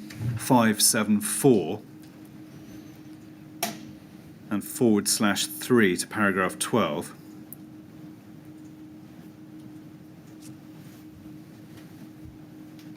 Thank you. You say there that you recall drafting an updated policy in 2016 called the Supporting People Policy. Now, am I right in understanding that as the policy was drafted, its early file names include Vulnerability Policy, and then that changed to Safe and Sound Policy, finally the Supporting Residence Policy, or alternatively the Supporting People Policy? Yes, that sounds right. Yes. But it's basically the same thing. Yes. Thank you. And you're Yes, there was a clear push away from. We wanted vulnerability out of the thing because it wasn't just about that. We'll come on to that in due course, but thank you. But it basically, Yes. notwithstanding the different titles, same document. I believe so. Yes. Now, if we can turn to TMO 00880462.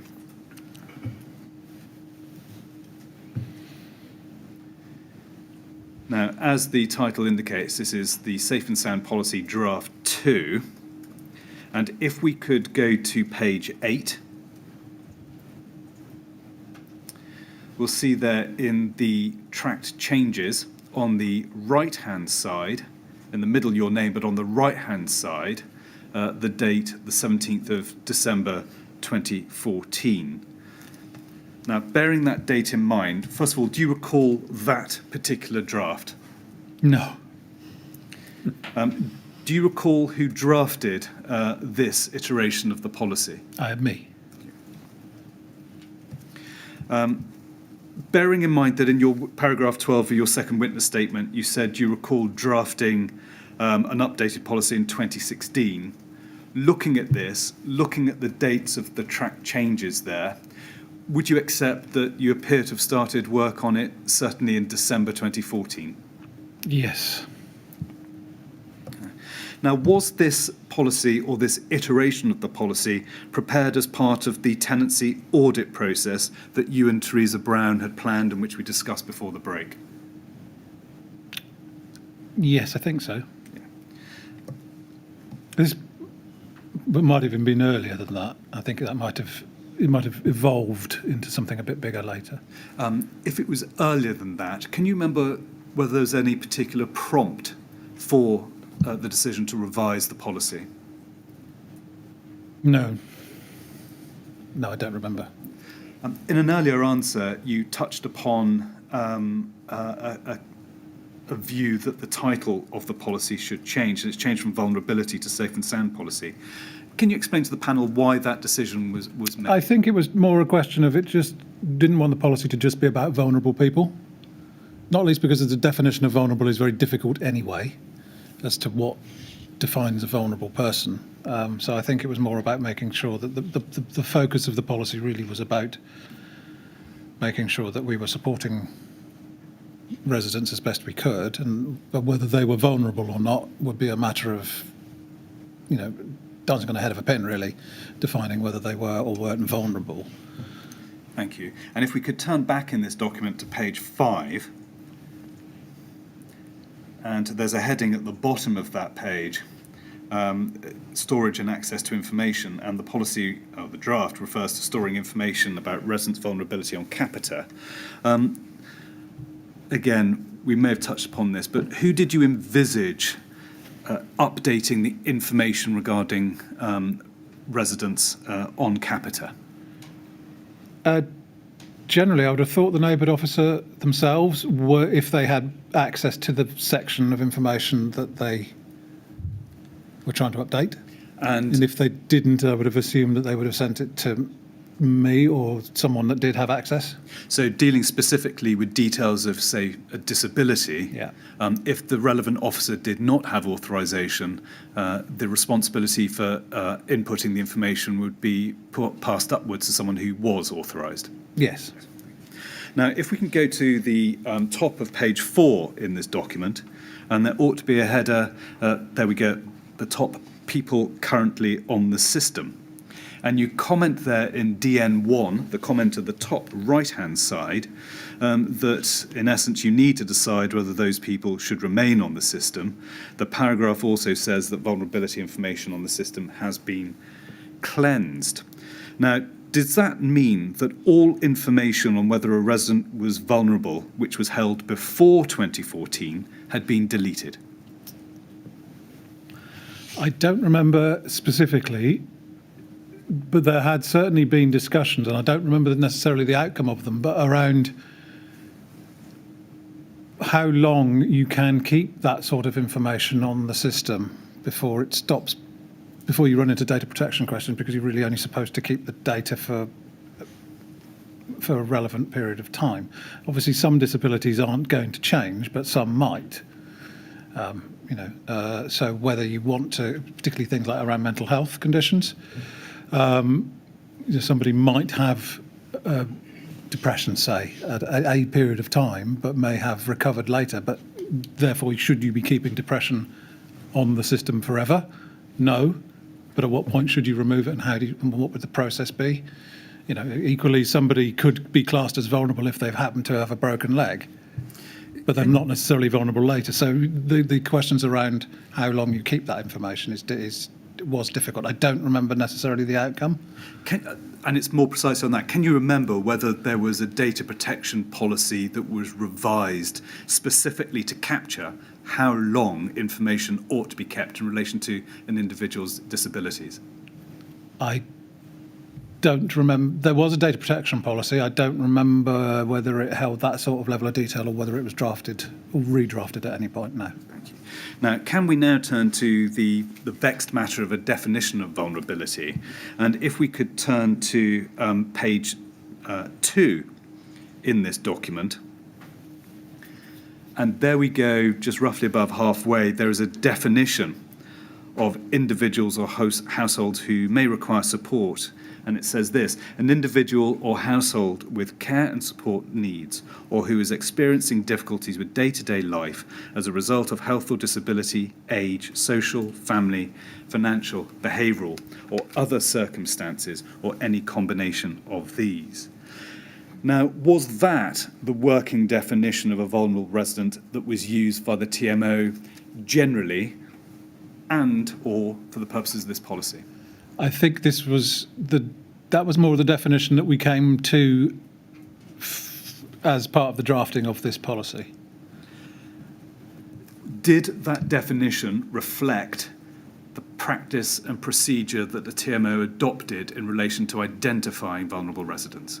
From that point forward, yes, I think it probably did. Did it represent historic practice and procedure? Yes and no. I think vulnerability was generally sort of a blanket sort of from, I think it was either 70 or 75 and older, or disabled. And it's that latter element, disability was a consistent theme both before and after Yes. this definition was formulated. Yes, although obviously when you're with a disabled person on the specific, with a specific disabled person, doesn't necessarily mean that they are or aren't vulnerable. But for a broad policy Understood. position, yes. Now, if we can go to the top of, if we can go to page 3 in this document, and the heading there at the top of the page, the process, and we can see there your suggested deletions. And I'll just let you refresh your memory.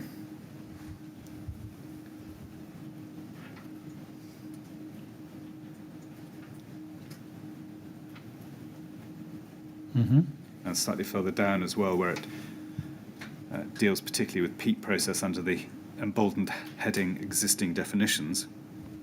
Yeah. Now, for this particular purpose, did you ask the health and safety team about the peak process and how it was implemented in practice? I don't recall, but it's likely that I did. Would it be something that you'd routinely do when dealing with drafting of this type of policy? To speak to the health and safety team. On a policy like this one, yes. And can you remember whether you received any responses from the health and safety team to this draft? Well, judging by the health and safety don't really have anything lined there, I assume that yes, I asked them, and that's probably what they told me. But they didn't have a definition, so I would assume, therefore, that I did have a response, but I don't recall it specifically. Can we just turn to page 7 in this draft? I don't know whether this assists you. And if that could be expanded, I'll just let you refresh your memory of that.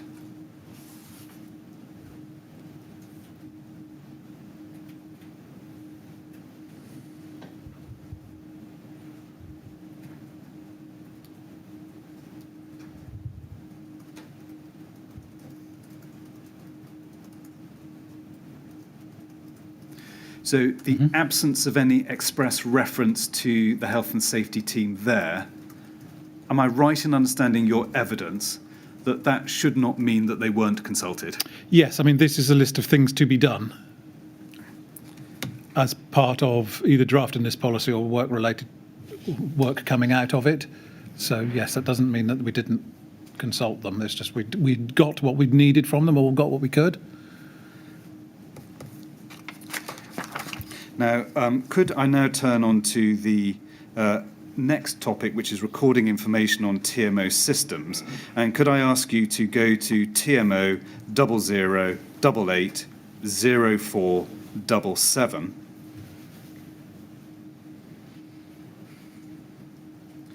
And then a further iteration of the same document. And if we can go to page 5, and there we can see that you've made changes 20th of October 2015. Again, had you been responsible for drafting the preceding text? Yes.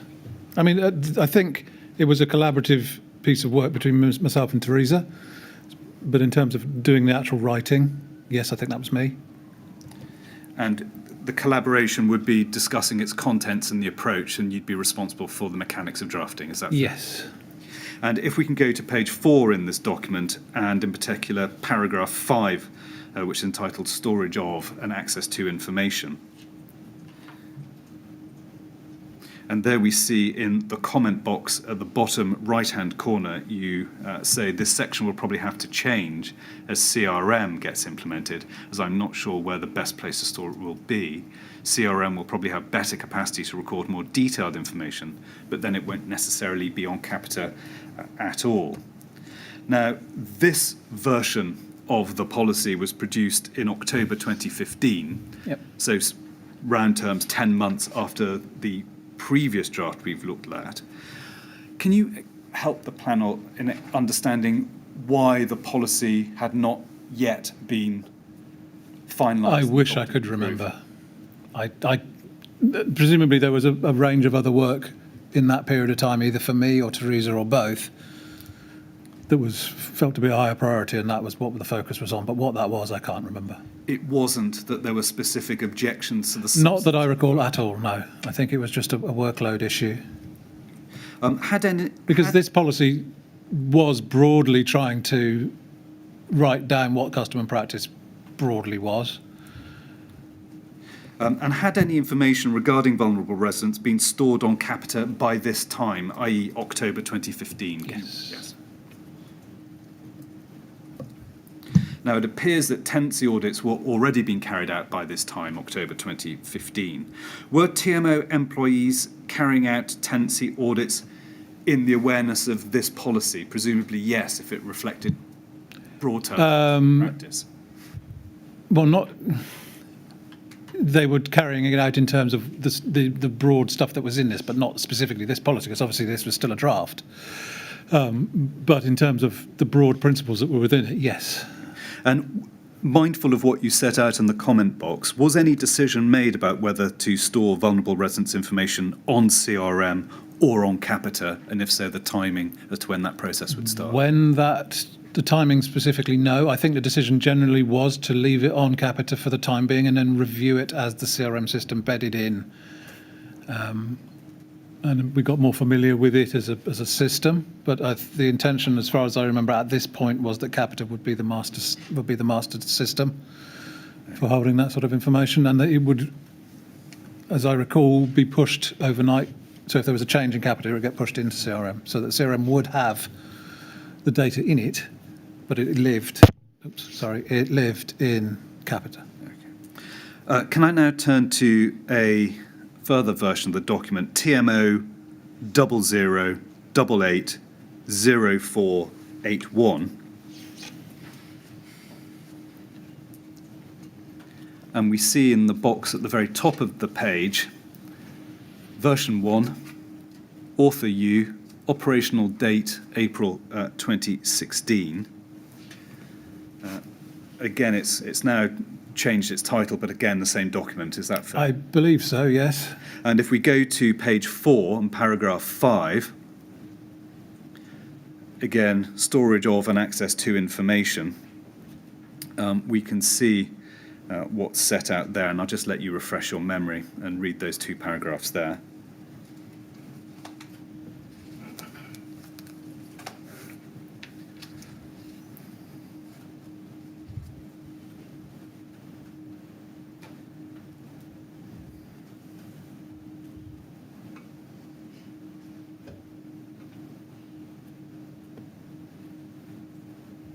Yeah. Now, first of all, can we take it that this document was the approved and adopted policy that was to be applied? I would assume it was, yes, as I remember. Who would have approved it?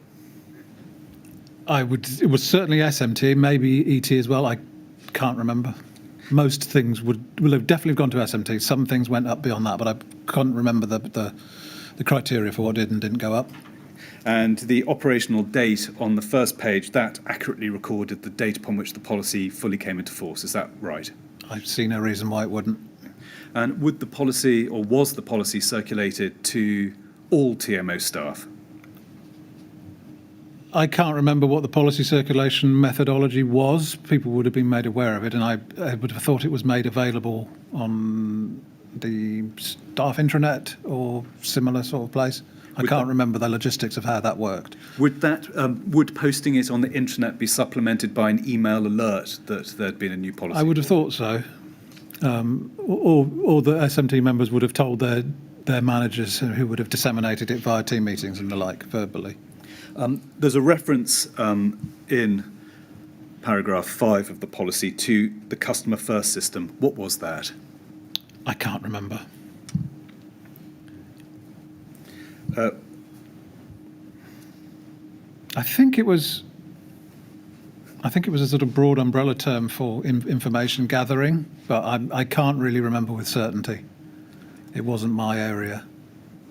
I think it came from customer services generally. It's a phrase, when I saw it there, I thought, oh yeah, the customer first, but I can't remember what it was. Looking at the first subparagraph of paragraph 5, it's the second line, where it is not necessary, the end of the third line, it is not necessary for staff to know residents' disability status, but what functional outcome any impairment may have and what alterations to service may be required.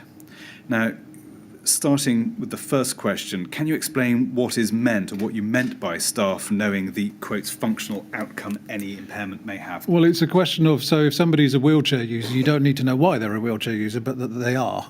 Understood. And what impact that would have on their life and, ability to get around or whatever it is, that sort of thing. So in terms of the functional outcome, I mean is what can they or can they not do, but not the reason why they can't. And can you help us understand as to how, for example, an individual neighbourhood officer who may not have access to information regarding a resident disability would be made aware of that disability and what adaptations, alterations, maybe? So there was certainly a section within the CRM system that would include the vulnerability information. It would say things like takes longer to get to the door, or can't see, or has a visual impairment, or has a hearing impairment, or something like that. If I can stop you there, would that system have a prompt to the neighbourhood officer, for example, to refer anyone presenting with a vulnerability or a handicap for a PEEP? Not that I recall, no. The policy suggests that you and the data performance officer were the only ones who could update disability-specific information. Is that a fair summary of the requirements of the policy? I don't remember specifically that, but that's what it says. I certainly had more rights than most people did to change or access that data. So yes, that seems reasonable. So was that the practice that was adopted from April 2016 onwards? Yes. Yes. And just so we understand the process itself, how would you physically or electronically receive information about a disabled resident? I think it would be emailed to me. You say, I think, is that just I can't remember specifically one way or the other. I would assume that's how it was done. I would have, if somebody said to me verbally, oh, Mrs. whatever, wherever, oh, I met her the other day and she's got a such and such. I said, okay, I need that in writing. And then you would translate that information and put it into Capita. Yes. And from what you say, customer first isn't a phrase which... It's a phrase I recognise, but I can't remember the detail of what it is. But certainly it wasn't a system upon which you recorded. It's not an IT system or anything like that. That's a conceptual system, if you see what I mean. Now, on the 14th of June 2017, you provided Teresa Brown with a list of Grenfell Tower residents, including whether they were known to have any vulnerability or disability. And if we turn to that list, it's at TMO 008666002.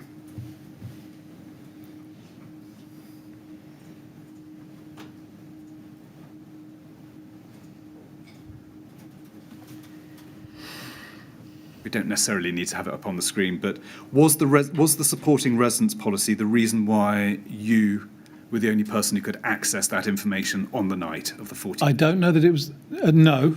I don't know that I was necessarily the only person that could have got that information, but I was the person that they chose to do it. Would any other TMO employee have been able to access that information on the night of the 14th of June 2017? Not any other, but others, yes. Can you remember who those others were? So probably the performance officer could have done it.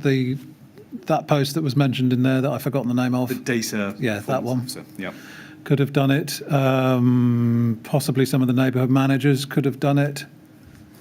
But you really needed a computer to be able to do it. You couldn't do it mobile from a phone, for example.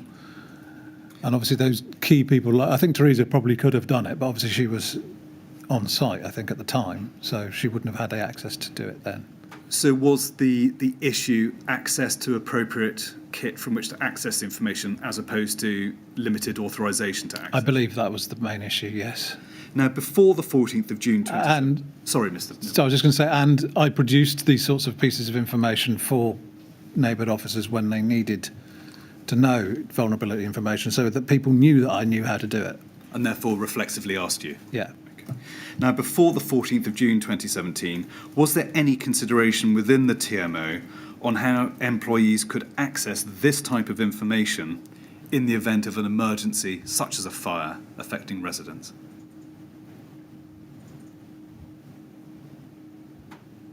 I don't recall, no. When you say you don't recall, is that you're more likely than not that no discussion took place? Or I don't remember that discussion taking place.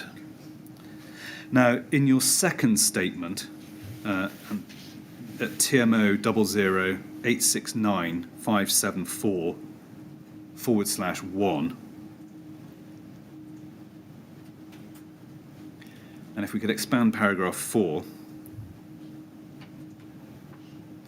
you say in the second line, start of the second sentence, I believe that this information was extracted either from the CRM or Capita by accessing existing resident data available to me at the time of the fire. Now, if we can put that down and bring up your third statement, which is at TMO 0089969/2, if we go to paragraph 7, you say, I've annexed to my statement at DN1, production of spreadsheet, how I produced the spreadsheet which we just looked at on the night of the fire. Whilst I've described in detail how I extracted this information from Capita Insight, it must be noted that Capita is a live system and records current data. Now, are you looking at what you say in your second statement, looking what you say in your third statement, are you sure now that the spreadsheet was taken from information available on Capita? Yes. Now, if we can stay in the third statement and go to paragraph 10,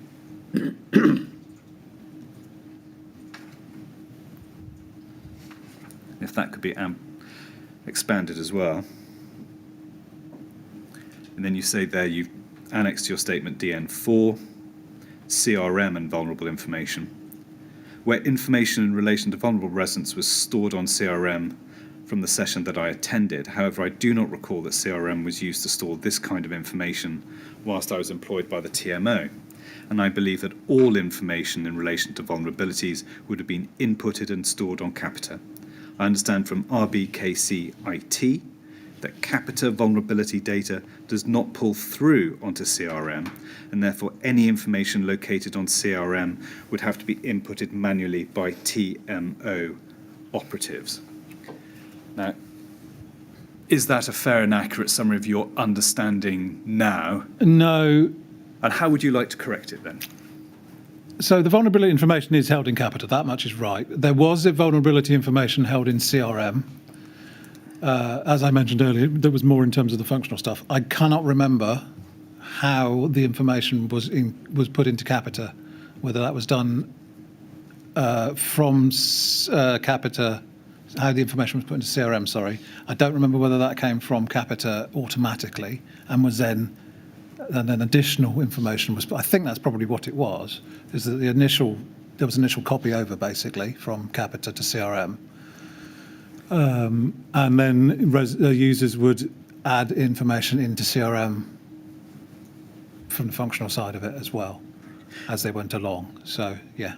So if we go to TMO 008999673, we can look at the exhibit, which may help you. And that contains screenshots of information about a vulnerable resident at the tower. And if that could be expanded slightly, the resident lived in flat in the tower, and if we can see on the right hand side an expanded box which says, from the review of the CRM, some information in relation to vulnerabilities was uploaded onto CRM. And if we turn over the page as well at page 2. Yeah, I don't know. If you just look at page 2, and again, if that could be, the top half could be expanded, you'll see the box top right hand corner. The information was added to CRM by Samantha Burrell on the 28th of October 2016. Does that screenshot help you clarify your recollection as to how information came to be stored on CRM? No, that just confirms that it was on CRM. And as I said, some information was added by users, as you could see there, that Sam has done. That doesn't mean that all of the information was added by users, and to how the bulk of that information appeared at the start of the CRM system, I can't remember. I think it was uploaded in bulk, but I don't recall that with certainty. Okay. Now, we've cross-referred this information to the spreadsheet we looked at earlier that was produced on the night, and the particular resident of this flat was not marked as vulnerable. But would you agree with me that certainly in 2016 the CRM was being used by TMO officers to record residents who were vulnerable or potentially vulnerable. Yes. Would you agree that that information may not have also been captured on Capita, or are you able to say? It is possible that it was not captured on Capita. That's simply because people were going direct to CRM. Can you remember whether any direction had been provided to staff as to which system upon which to record information regarding vulnerabilities? So I don't recall specifically, no. I mean, users would generally have used the CRM system because they had access to it, whereas the Capita stuff, which was more the detail about what the disability was, that they wouldn't have had access to. Would it have caused, if certain information was on CRM but not on Capita, that would of itself give rise to a risk of a disparity or inconsistency in information? Would you agree? Yes. In relation to someone's vulnerability? Yes. And so in an emergency, the accuracy of the information provided depended upon which system was accessed by the individual who's looking for that information. Yes. And it was a risk that that information would be inaccurate. It's a risk, yes.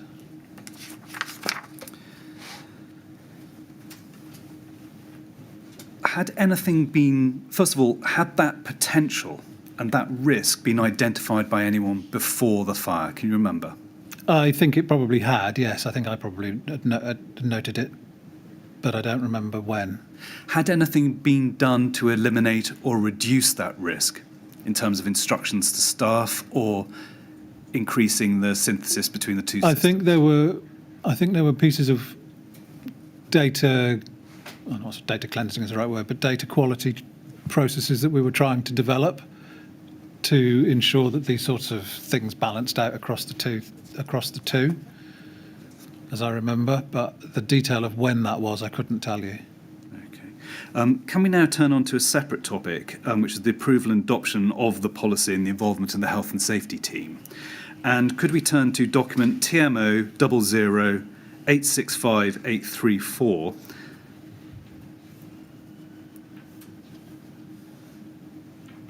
And it really flows from the matters we've been discussing. And you'll see at the bottom of that page is an email from Janice Ray, 7th of December 2016 at 8:12 in the morning. And if we go on to page 2,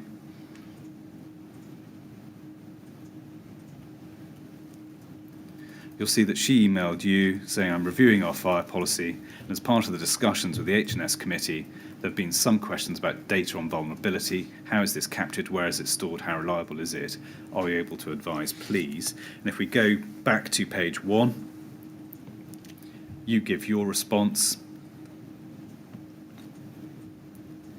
Mm-hmm. And then below the bullet points, you say historic data is on Capita, and we're in the process of moving it onto CRM. New data goes direct into CRM, and then you go on to reliability.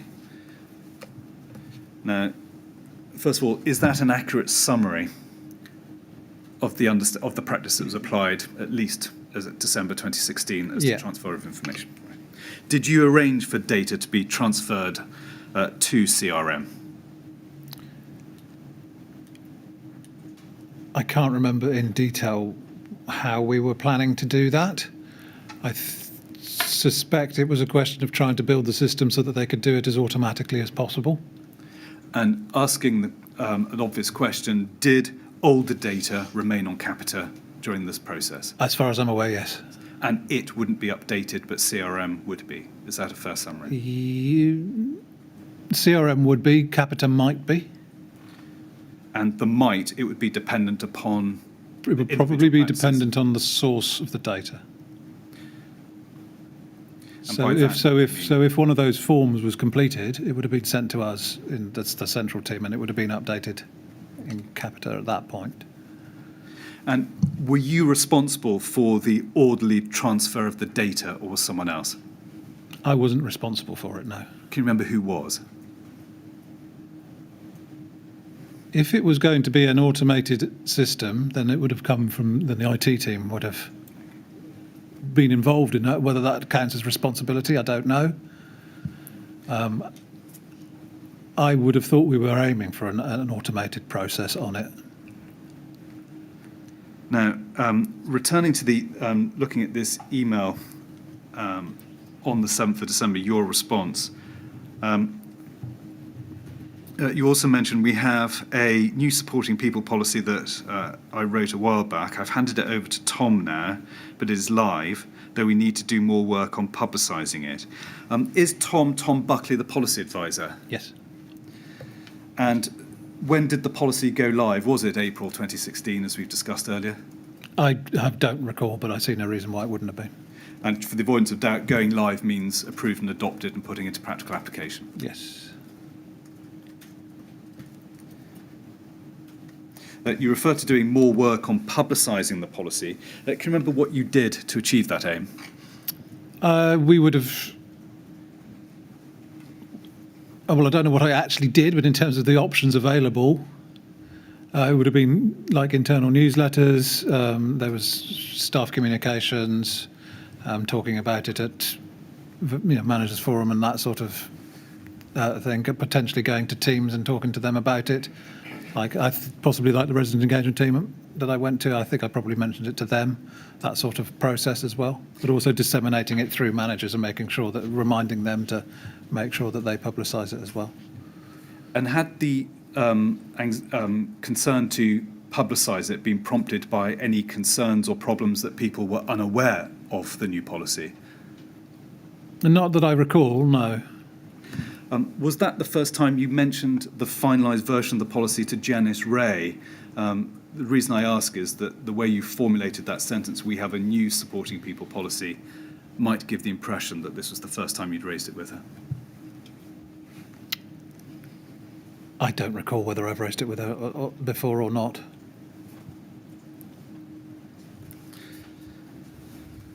Can we now turn on to the supporting residence procedure? And if I could ask us to go to TMO 00880482.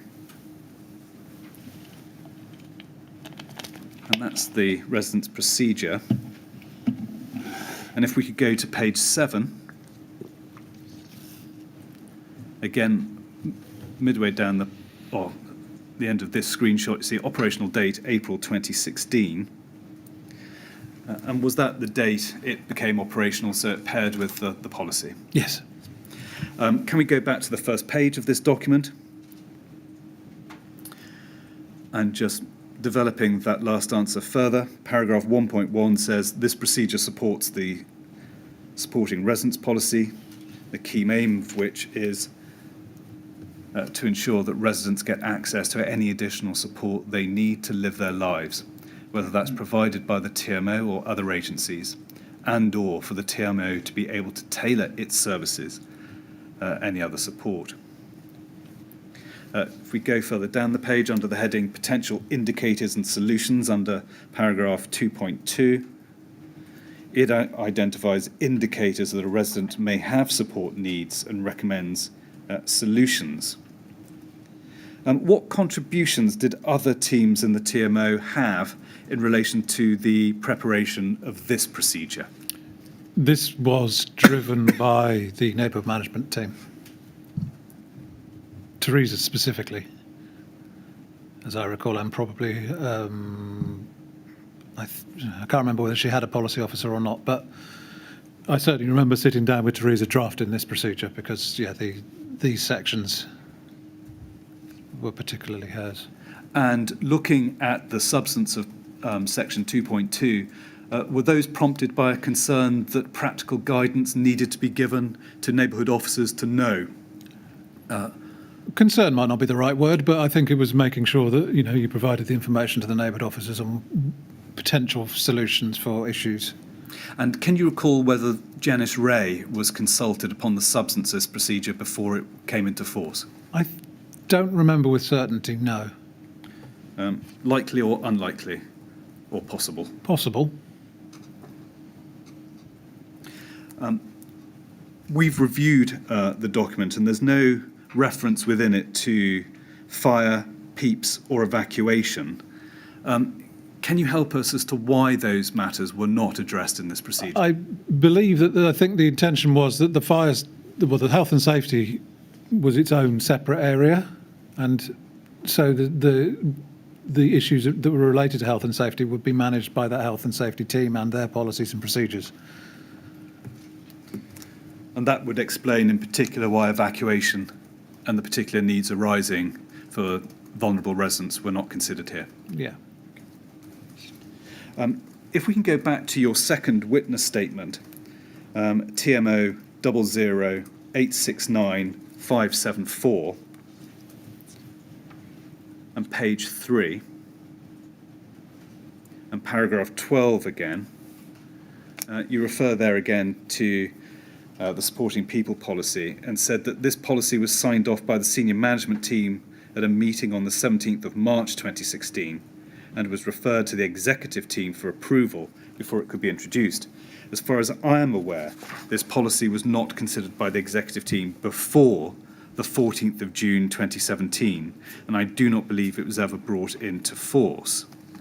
Now, could a policy go live, as you described it, if it had not been approved by the executive team? Yes. Like I said earlier, I don't recall the criteria or the level of authority, if you like, that would determine whether it would just need to go to senior management team or whether it would need to go to executive team. I can't recall. Yes, I mean, looking at this, the documentation and the policy, it did go live. And so, Just to ask the specific question, the procedure went live in April 2016 and guided the TMO's actions thereafter until the fire. Yes, as far as I'm aware. And again, would the processes for publicising the existence of the new procedure be exactly the same as those used to publicise the existence of the new policy? Yes, I suspect the procedure, being much more practical, was probably disseminated to neighbourhood officers more directly, because that's more relevant to them. They actually need to see if this, do that, rather than the more And strategic. would Teresa Brown be able to assist us on the substance of those matters? I would have thought so. And can you recall from your perspective whether any training was provided to anyone in relation to the requirements of the policy and procedure? I think they were, yes, but I don't remember the detail of them. I certainly didn't provide it myself, but I'm pretty sure that I think there was, yes. And apologies for coming back to this, but are you aware of what the process would be whereby senior management team decided to refer something to the executive team in relation, for example, in relation to a new policy?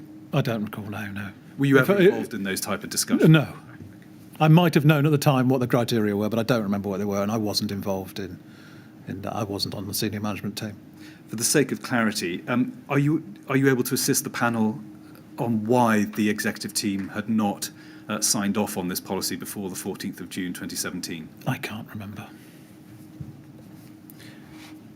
But to paraphrase, it was not unusual for a policy not to be signed off by the executive team, but to come into operational practice. It certainly could happen. I don't know about usual or unusual, but it could definitely happen, yeah. Now I want to turn on to a separate and distinct topic, and that's translation services. Now, if I could ask you to go to TMO 00849-412.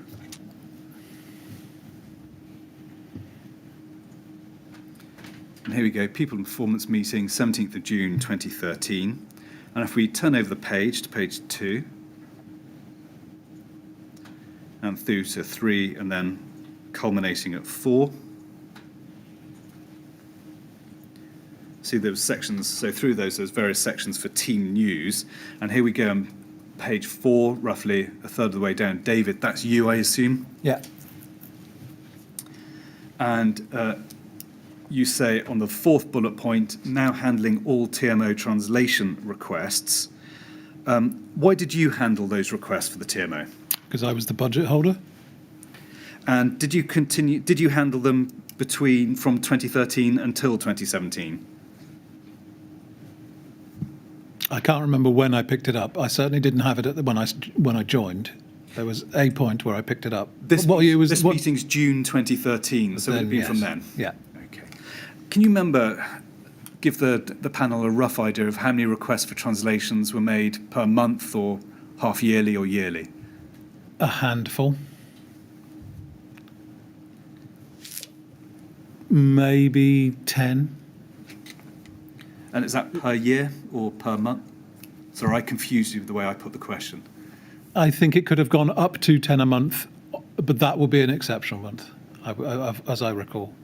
There are spreadsheets somewhere with it listed in. And what efforts did the TMO make to ensure that its materials were accessible in other languages for residents? Most documents would have had a translation banner on the back saying, if you need this translated, contact us and we'll try and get it done for you. I think that was pretty standard on a lot of formal documents. It's certainly on the tenancy agreement. It was on corporate newsletters and those sorts of things. Can we go to, just following up that theme, document TMO 00873-549, which hopefully is an edition of Link magazine, issue 60, that's 60, from autumn-winter 2015. Now, that's the TMO's own magazine published for residents, isn't it? Yeah. And if we go to the last page, which is at page 40, and I think the information you were referring to in answer to my previous question is that in the lower box on that page. Is that right? Yes, and possibly in the box above it. I didn't see what that was, but yes. Apologies. Do you want to... Oh, that's just a general contact. Yes, the translation stuff is at the bottom, yeah. And that box says that on request, the magazine can be translated into Arabic, Bengali, French, Portuguese, Somali, Spanish. It was also possible to provide large print, audio, and braille formats. You were responsible for responding to those requests for translation made in answer to that offer. Yeah. How often would you receive requests that this magazine be translated, this specific magazine? I don't remember that specific magazine being requested. And I think I probably would, because it was quite a bulky magazine and it would have cost a lot of money. Because this one's 40 pages long. Yeah. Was cost ever an inhibiting factor in acceding to any request? No. From your perspective as the Equality and Diversity Advisor, was that notice, in your view, sufficient to ensure that Grenfell residents were able to access information in the languages identified in the notice, but also other languages that weren't identified in the notice? Yes. I don't know whether residents thought they could only get translations from those languages. That wouldn't have been the case. We would have translated as widely as we could if somebody asked for it. Did you ever get requests to translate into languages other than those identified in this box? Yes, I think so, but I can't really remember which ones. Can you remember how frequently you received those requests? Not very often. We didn't receive many translation requests at all. The larger numbers that I mentioned earlier were usually, I suspect it was somewhere like the supporting people team who were working in sheltered housing and were working with a very specific group of people who they knew very well and knew what languages they would require. Okay, thank you. Now I want to turn on to the topic of disability access to Grenfell Tower. And if I could ask the document manager to bring up document TMO 00849939.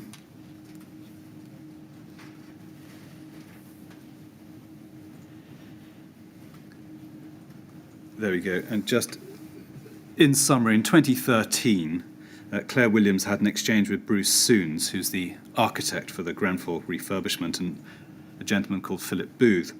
She was being asked to approve a proposal for a consultant to provide access to the tower. You were not copied into this email. But at the top of this email exchange, as you can see there, there's an email from Claire Williams on the 8th of October 2013 at 9:26.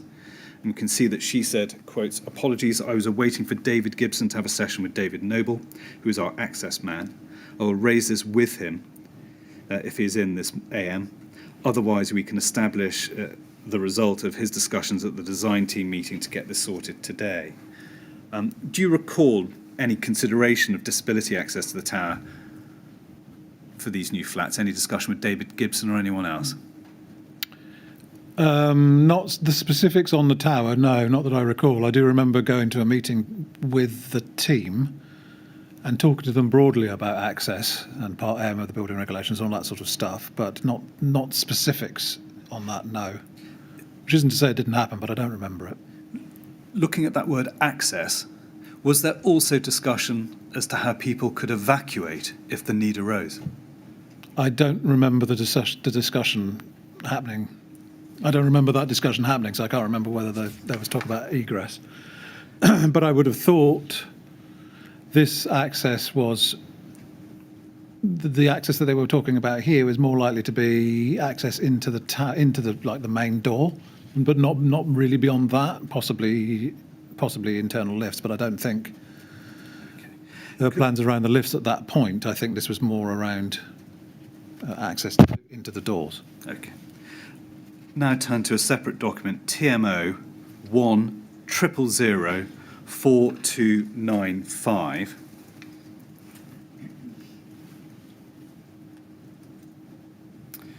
You attended, we can see there, you're the last identified attendee, a meeting of the Capital Investment Team meeting on the 25th of October 2013. Yeah. You were listed as a, quotes, guest spot, quotes, on the first item. And the minutes record DN working to make sure that consideration to Part M Access and Equality Act requirements are included and recording through the process, i.e. design, during works and finally on Keystone. This could be resident profiling for lift renewals leading to decants, temporary accommodation, or how to manage access for disabled residents during works.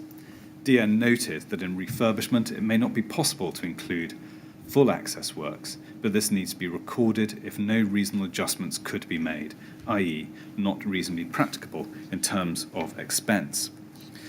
Can we take it from Claire Williams' email on the 8th of October that you provided this advice, the capital investment team, for the Grenfell Tower refurbishment project? From this advice? Yes. No. This is broad. This is access generally. No, I don't believe this was Grenfell specifically. So it was generic to the TMO's stock housing estate? Yes. Okay. Were you asked to provide specific Part M Equality Act advice in relation to access problems during major works, i.e. the refurbishment at Grenfell? Not project specific, no. Not that I recall. Certainly not Grenfell. There may have been other ones, but I don't recall them. But but you don't recall any in relation to Grenfell? No. Okay. When you considered it at the generic level, did you consider provisions for evacuation should the need arise? No, this was more specifically to do with access broadly.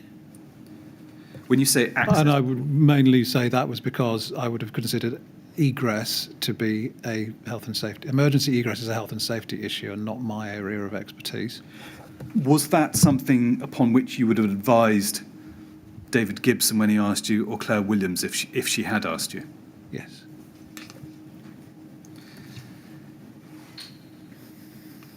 Yes, because issues around that you'd be talking about things like fire doors and that sort of stuff, and that's not where I would have any expertise in talking about. Penultimate section now, briefly dealing with complaints. Could I ask you to turn to TMO 00852174?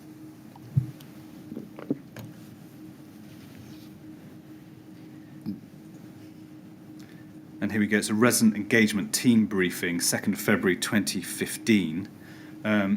We can see that you attended. You were the last attendee identified.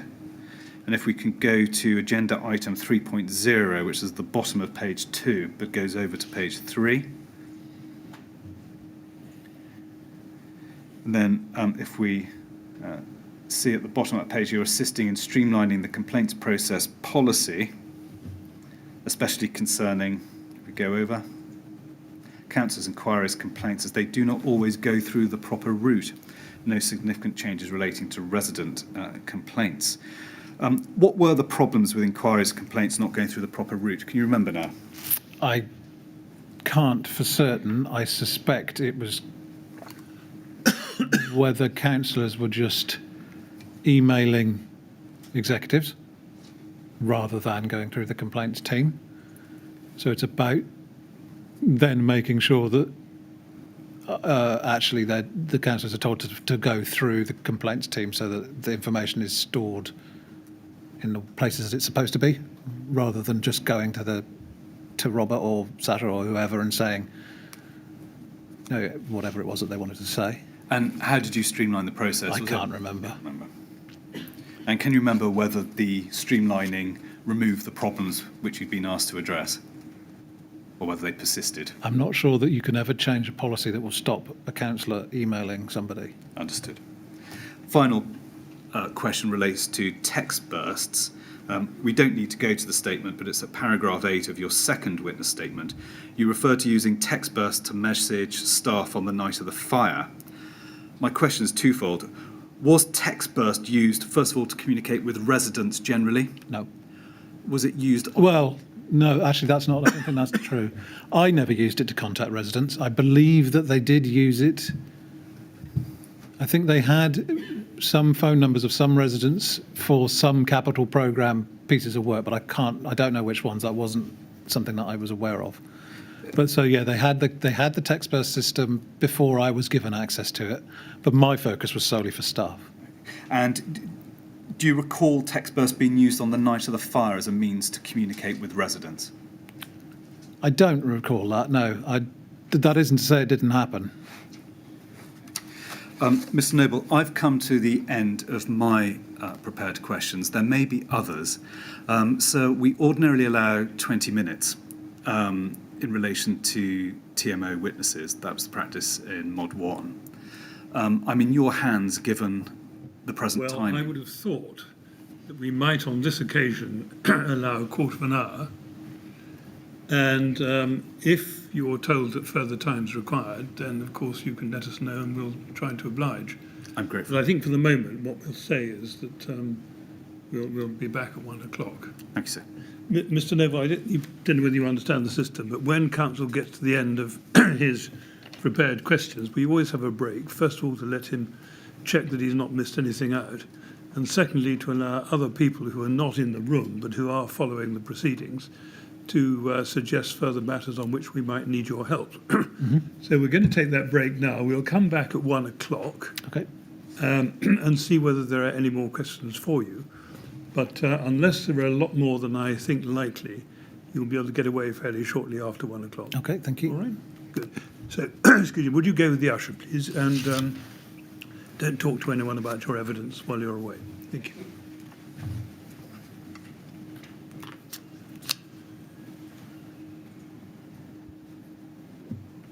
Right, Mr. Kinnear, 1 o'clock, unless we receive a message that more time is required. Thanks, sir. Thank you very much.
Would you ask Mr. Noble to come back in, please?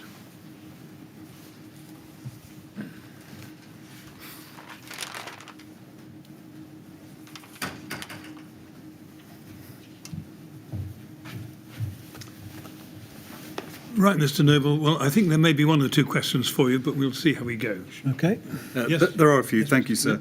Mr. Noble, were you aware of any access audits being carried out in relation to Grenfell Tower or indeed any other TMO property? I don't know specifically about Grenfell, but I do remember that access audits were carried out. What would be the circumstances in which an access audit would be carried out? I can't remember the detail of it now. Were you ever shown an access audit handbook? And we can bring it up to refresh your memory. It's RBK 000-45171. No. You've never seen it? No. Sure? Not that version. I went on a course with the Centre for Accessible Environments to do the access auditing. Whether it was that specific handbook, I can't remember. If we just look at page 14 within this handbook,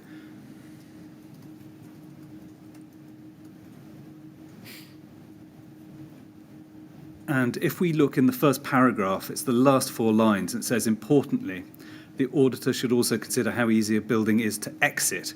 This can easily be overlooked when the overall emphasis is on enabling people to get into and around buildings. Were you aware of that recommendation? Yes. And yet, notwithstanding that recommendation... Well, you see, I wouldn't have said I was doing access audits. And what would you be saying you'd be doing? I was saying I was giving them advice and guidance on how to do one. Can we now turn on to sort of other matters? Which departments within the council would you work with, if any? So there was, I can't remember which departments they were necessarily, but I worked with the worklessness coordinator on the worklessness project. There was, when I first joined, an equality and diversity person. I can't remember where they sat specifically, organisationally, but they left after a couple of years maybe. I don't think they were replaced. So at that point, the main work I did with the council, I think, would have been around the employability worklessness project. The council would do an equality impact assessment of the TMO, I think it was. I can't remember the detail of it, so I certainly would do some work with them on that. And how regular would that happen? That was annual, I think. And when a tenant was referred to the TMO, what information regarding a new tenant's needs would the TMO receive, if any, from RBKC? Can you help us with that? I don't know. That would have gone through the neighbourhood team. And similarly, would the neighbourhood team be the relevant team for receiving information from Social Services Department of the Council in respect of a particular, whether a tenant or a prospective tenant was receiving? They may be. Aids and adaptations would be done by the asset and regen team. So they would be working with the occupational therapists to make any changes to a flat that needed to be done, like handrails putting in or whatever it is that the resident needed. In terms of the social services stuff, that would have gone to the neighbourhood officers. So neighbourhood officers would be working with social services teams. I know that they did. I don't know the detail of what they did specifically. Okay. And in light of the limited resident profile information that was available on the night of the fire, would you accept that in that regard there was a failure of the TMO's equality and diversity policies to enable full, complete and accurate information to be available about residents' vulnerabilities in the event of an emergency such as the fire on the 14th of June? I suppose you could view it that way, yes. I mean, the issue, there were a lot of problems. I mean, I sent them the information that I had, but the issue was, as I recall, and which is why I sent them a revised version, is that the documents were just too big to read on a phone. They went across multiple columns, and at that point of the morning, at 5 o'clock in the morning, I think it was really a question of names and who's in the building. whether they were vulnerable or not at that point, I think they'd passed that stage. So maybe at 1 o'clock in the morning that was more of an issue, but not by 5. Would you accept that it was your responsibility as the Equality and Diversity Advisor to ensure that the TMO's Health and Safety Department complied with equality obligations in relation to fire safety arrangements, the provision of PEEPs and evacuation? No, I would have said it was my responsibility to ensure that they had the advice that they needed. And looking back now, looking back at the particular, the detail and accuracy of information, how it's recorded regarding residents' vulnerabilities, is there anything you would have done differently? I think we were on the route from moving from Capita, which was not a particularly user-friendly and quite restrictive system, towards a CRM system, which gave us a lot more flexibility about what and how we could record information. And we were in that process. Yes, if we could do it again, then I'd do it faster. You gave evidence that you had no requests at all to translate Link magazine and very few translation requests overall for documents which contained information. Were you aware that there were certainly some TMO residents who could not read English? Yes. And did you give... Well, I don't know that I knew of specific residents who couldn't read English, but I knew that there were some that couldn't. And what arrangements did you put in place to ensure that that cohort of residents understood information such as fire safety information? So there was an interpretation service available as well, so that it could be done verbally, so the neighbourhood officers would have access to a service to get an interpreter to visit on site or potentially over the phone to do that sort of thing. And we also would have done outreach work with local organisations, like there was a Somali group in the area that we would have... I don't know that we necessarily did it with the health and safety stuff, but I think we did. I'm pretty sure we did something around Stay Put with them to help them then disseminate that information to their members who may not be able to read or would necessarily engage with us in the ways that we would particularly want them to do. So we would do that sort of outreach work as well. And so taking that particular example with the Somali community and Stay Put, was that work prompted by concerns amongst that community that its constituent members did not understand what to do in the case of a fire? I don't know that for certain, no. I think it was general outreach work that we were doing with them. I think it was an opportunity to get a range of information out there. And I'm pretty sure that was one of those pieces, but I don't think there was a specific issue around health and safety that they had concerns about that they came to us with. Did the fact of low translation requests cause any concern about how residents could understand information that was being provided? Mindful that there was a cohort of tenants, residents who may not have English as a first language. No, not particularly. I mean, there were always issues and concerns around how any communication was being read generally by the general population as to, were you sending out information to them and was it getting read? There were circumstances I vaguely remember, not the specifics, but of, we'd sent letters to people and they hadn't bothered reading them. And that wasn't a language issue. That was people not bothering to read letters, as we all do from time to time. Letters come in and don't necessarily read them or not properly.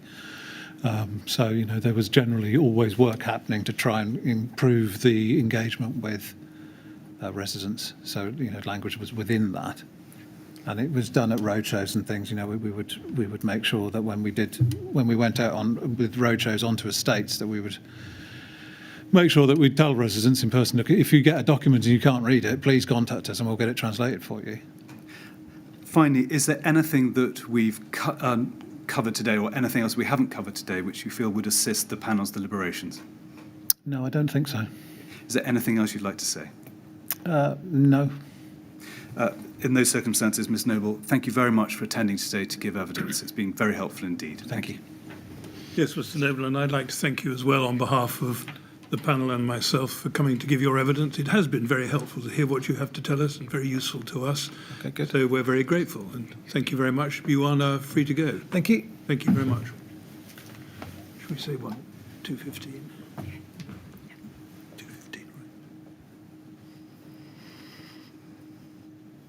Good. Thank you very much. Well, that's the point at which we ought to break for some lunch. We'll resume at 2:15, please. Thanks, sir.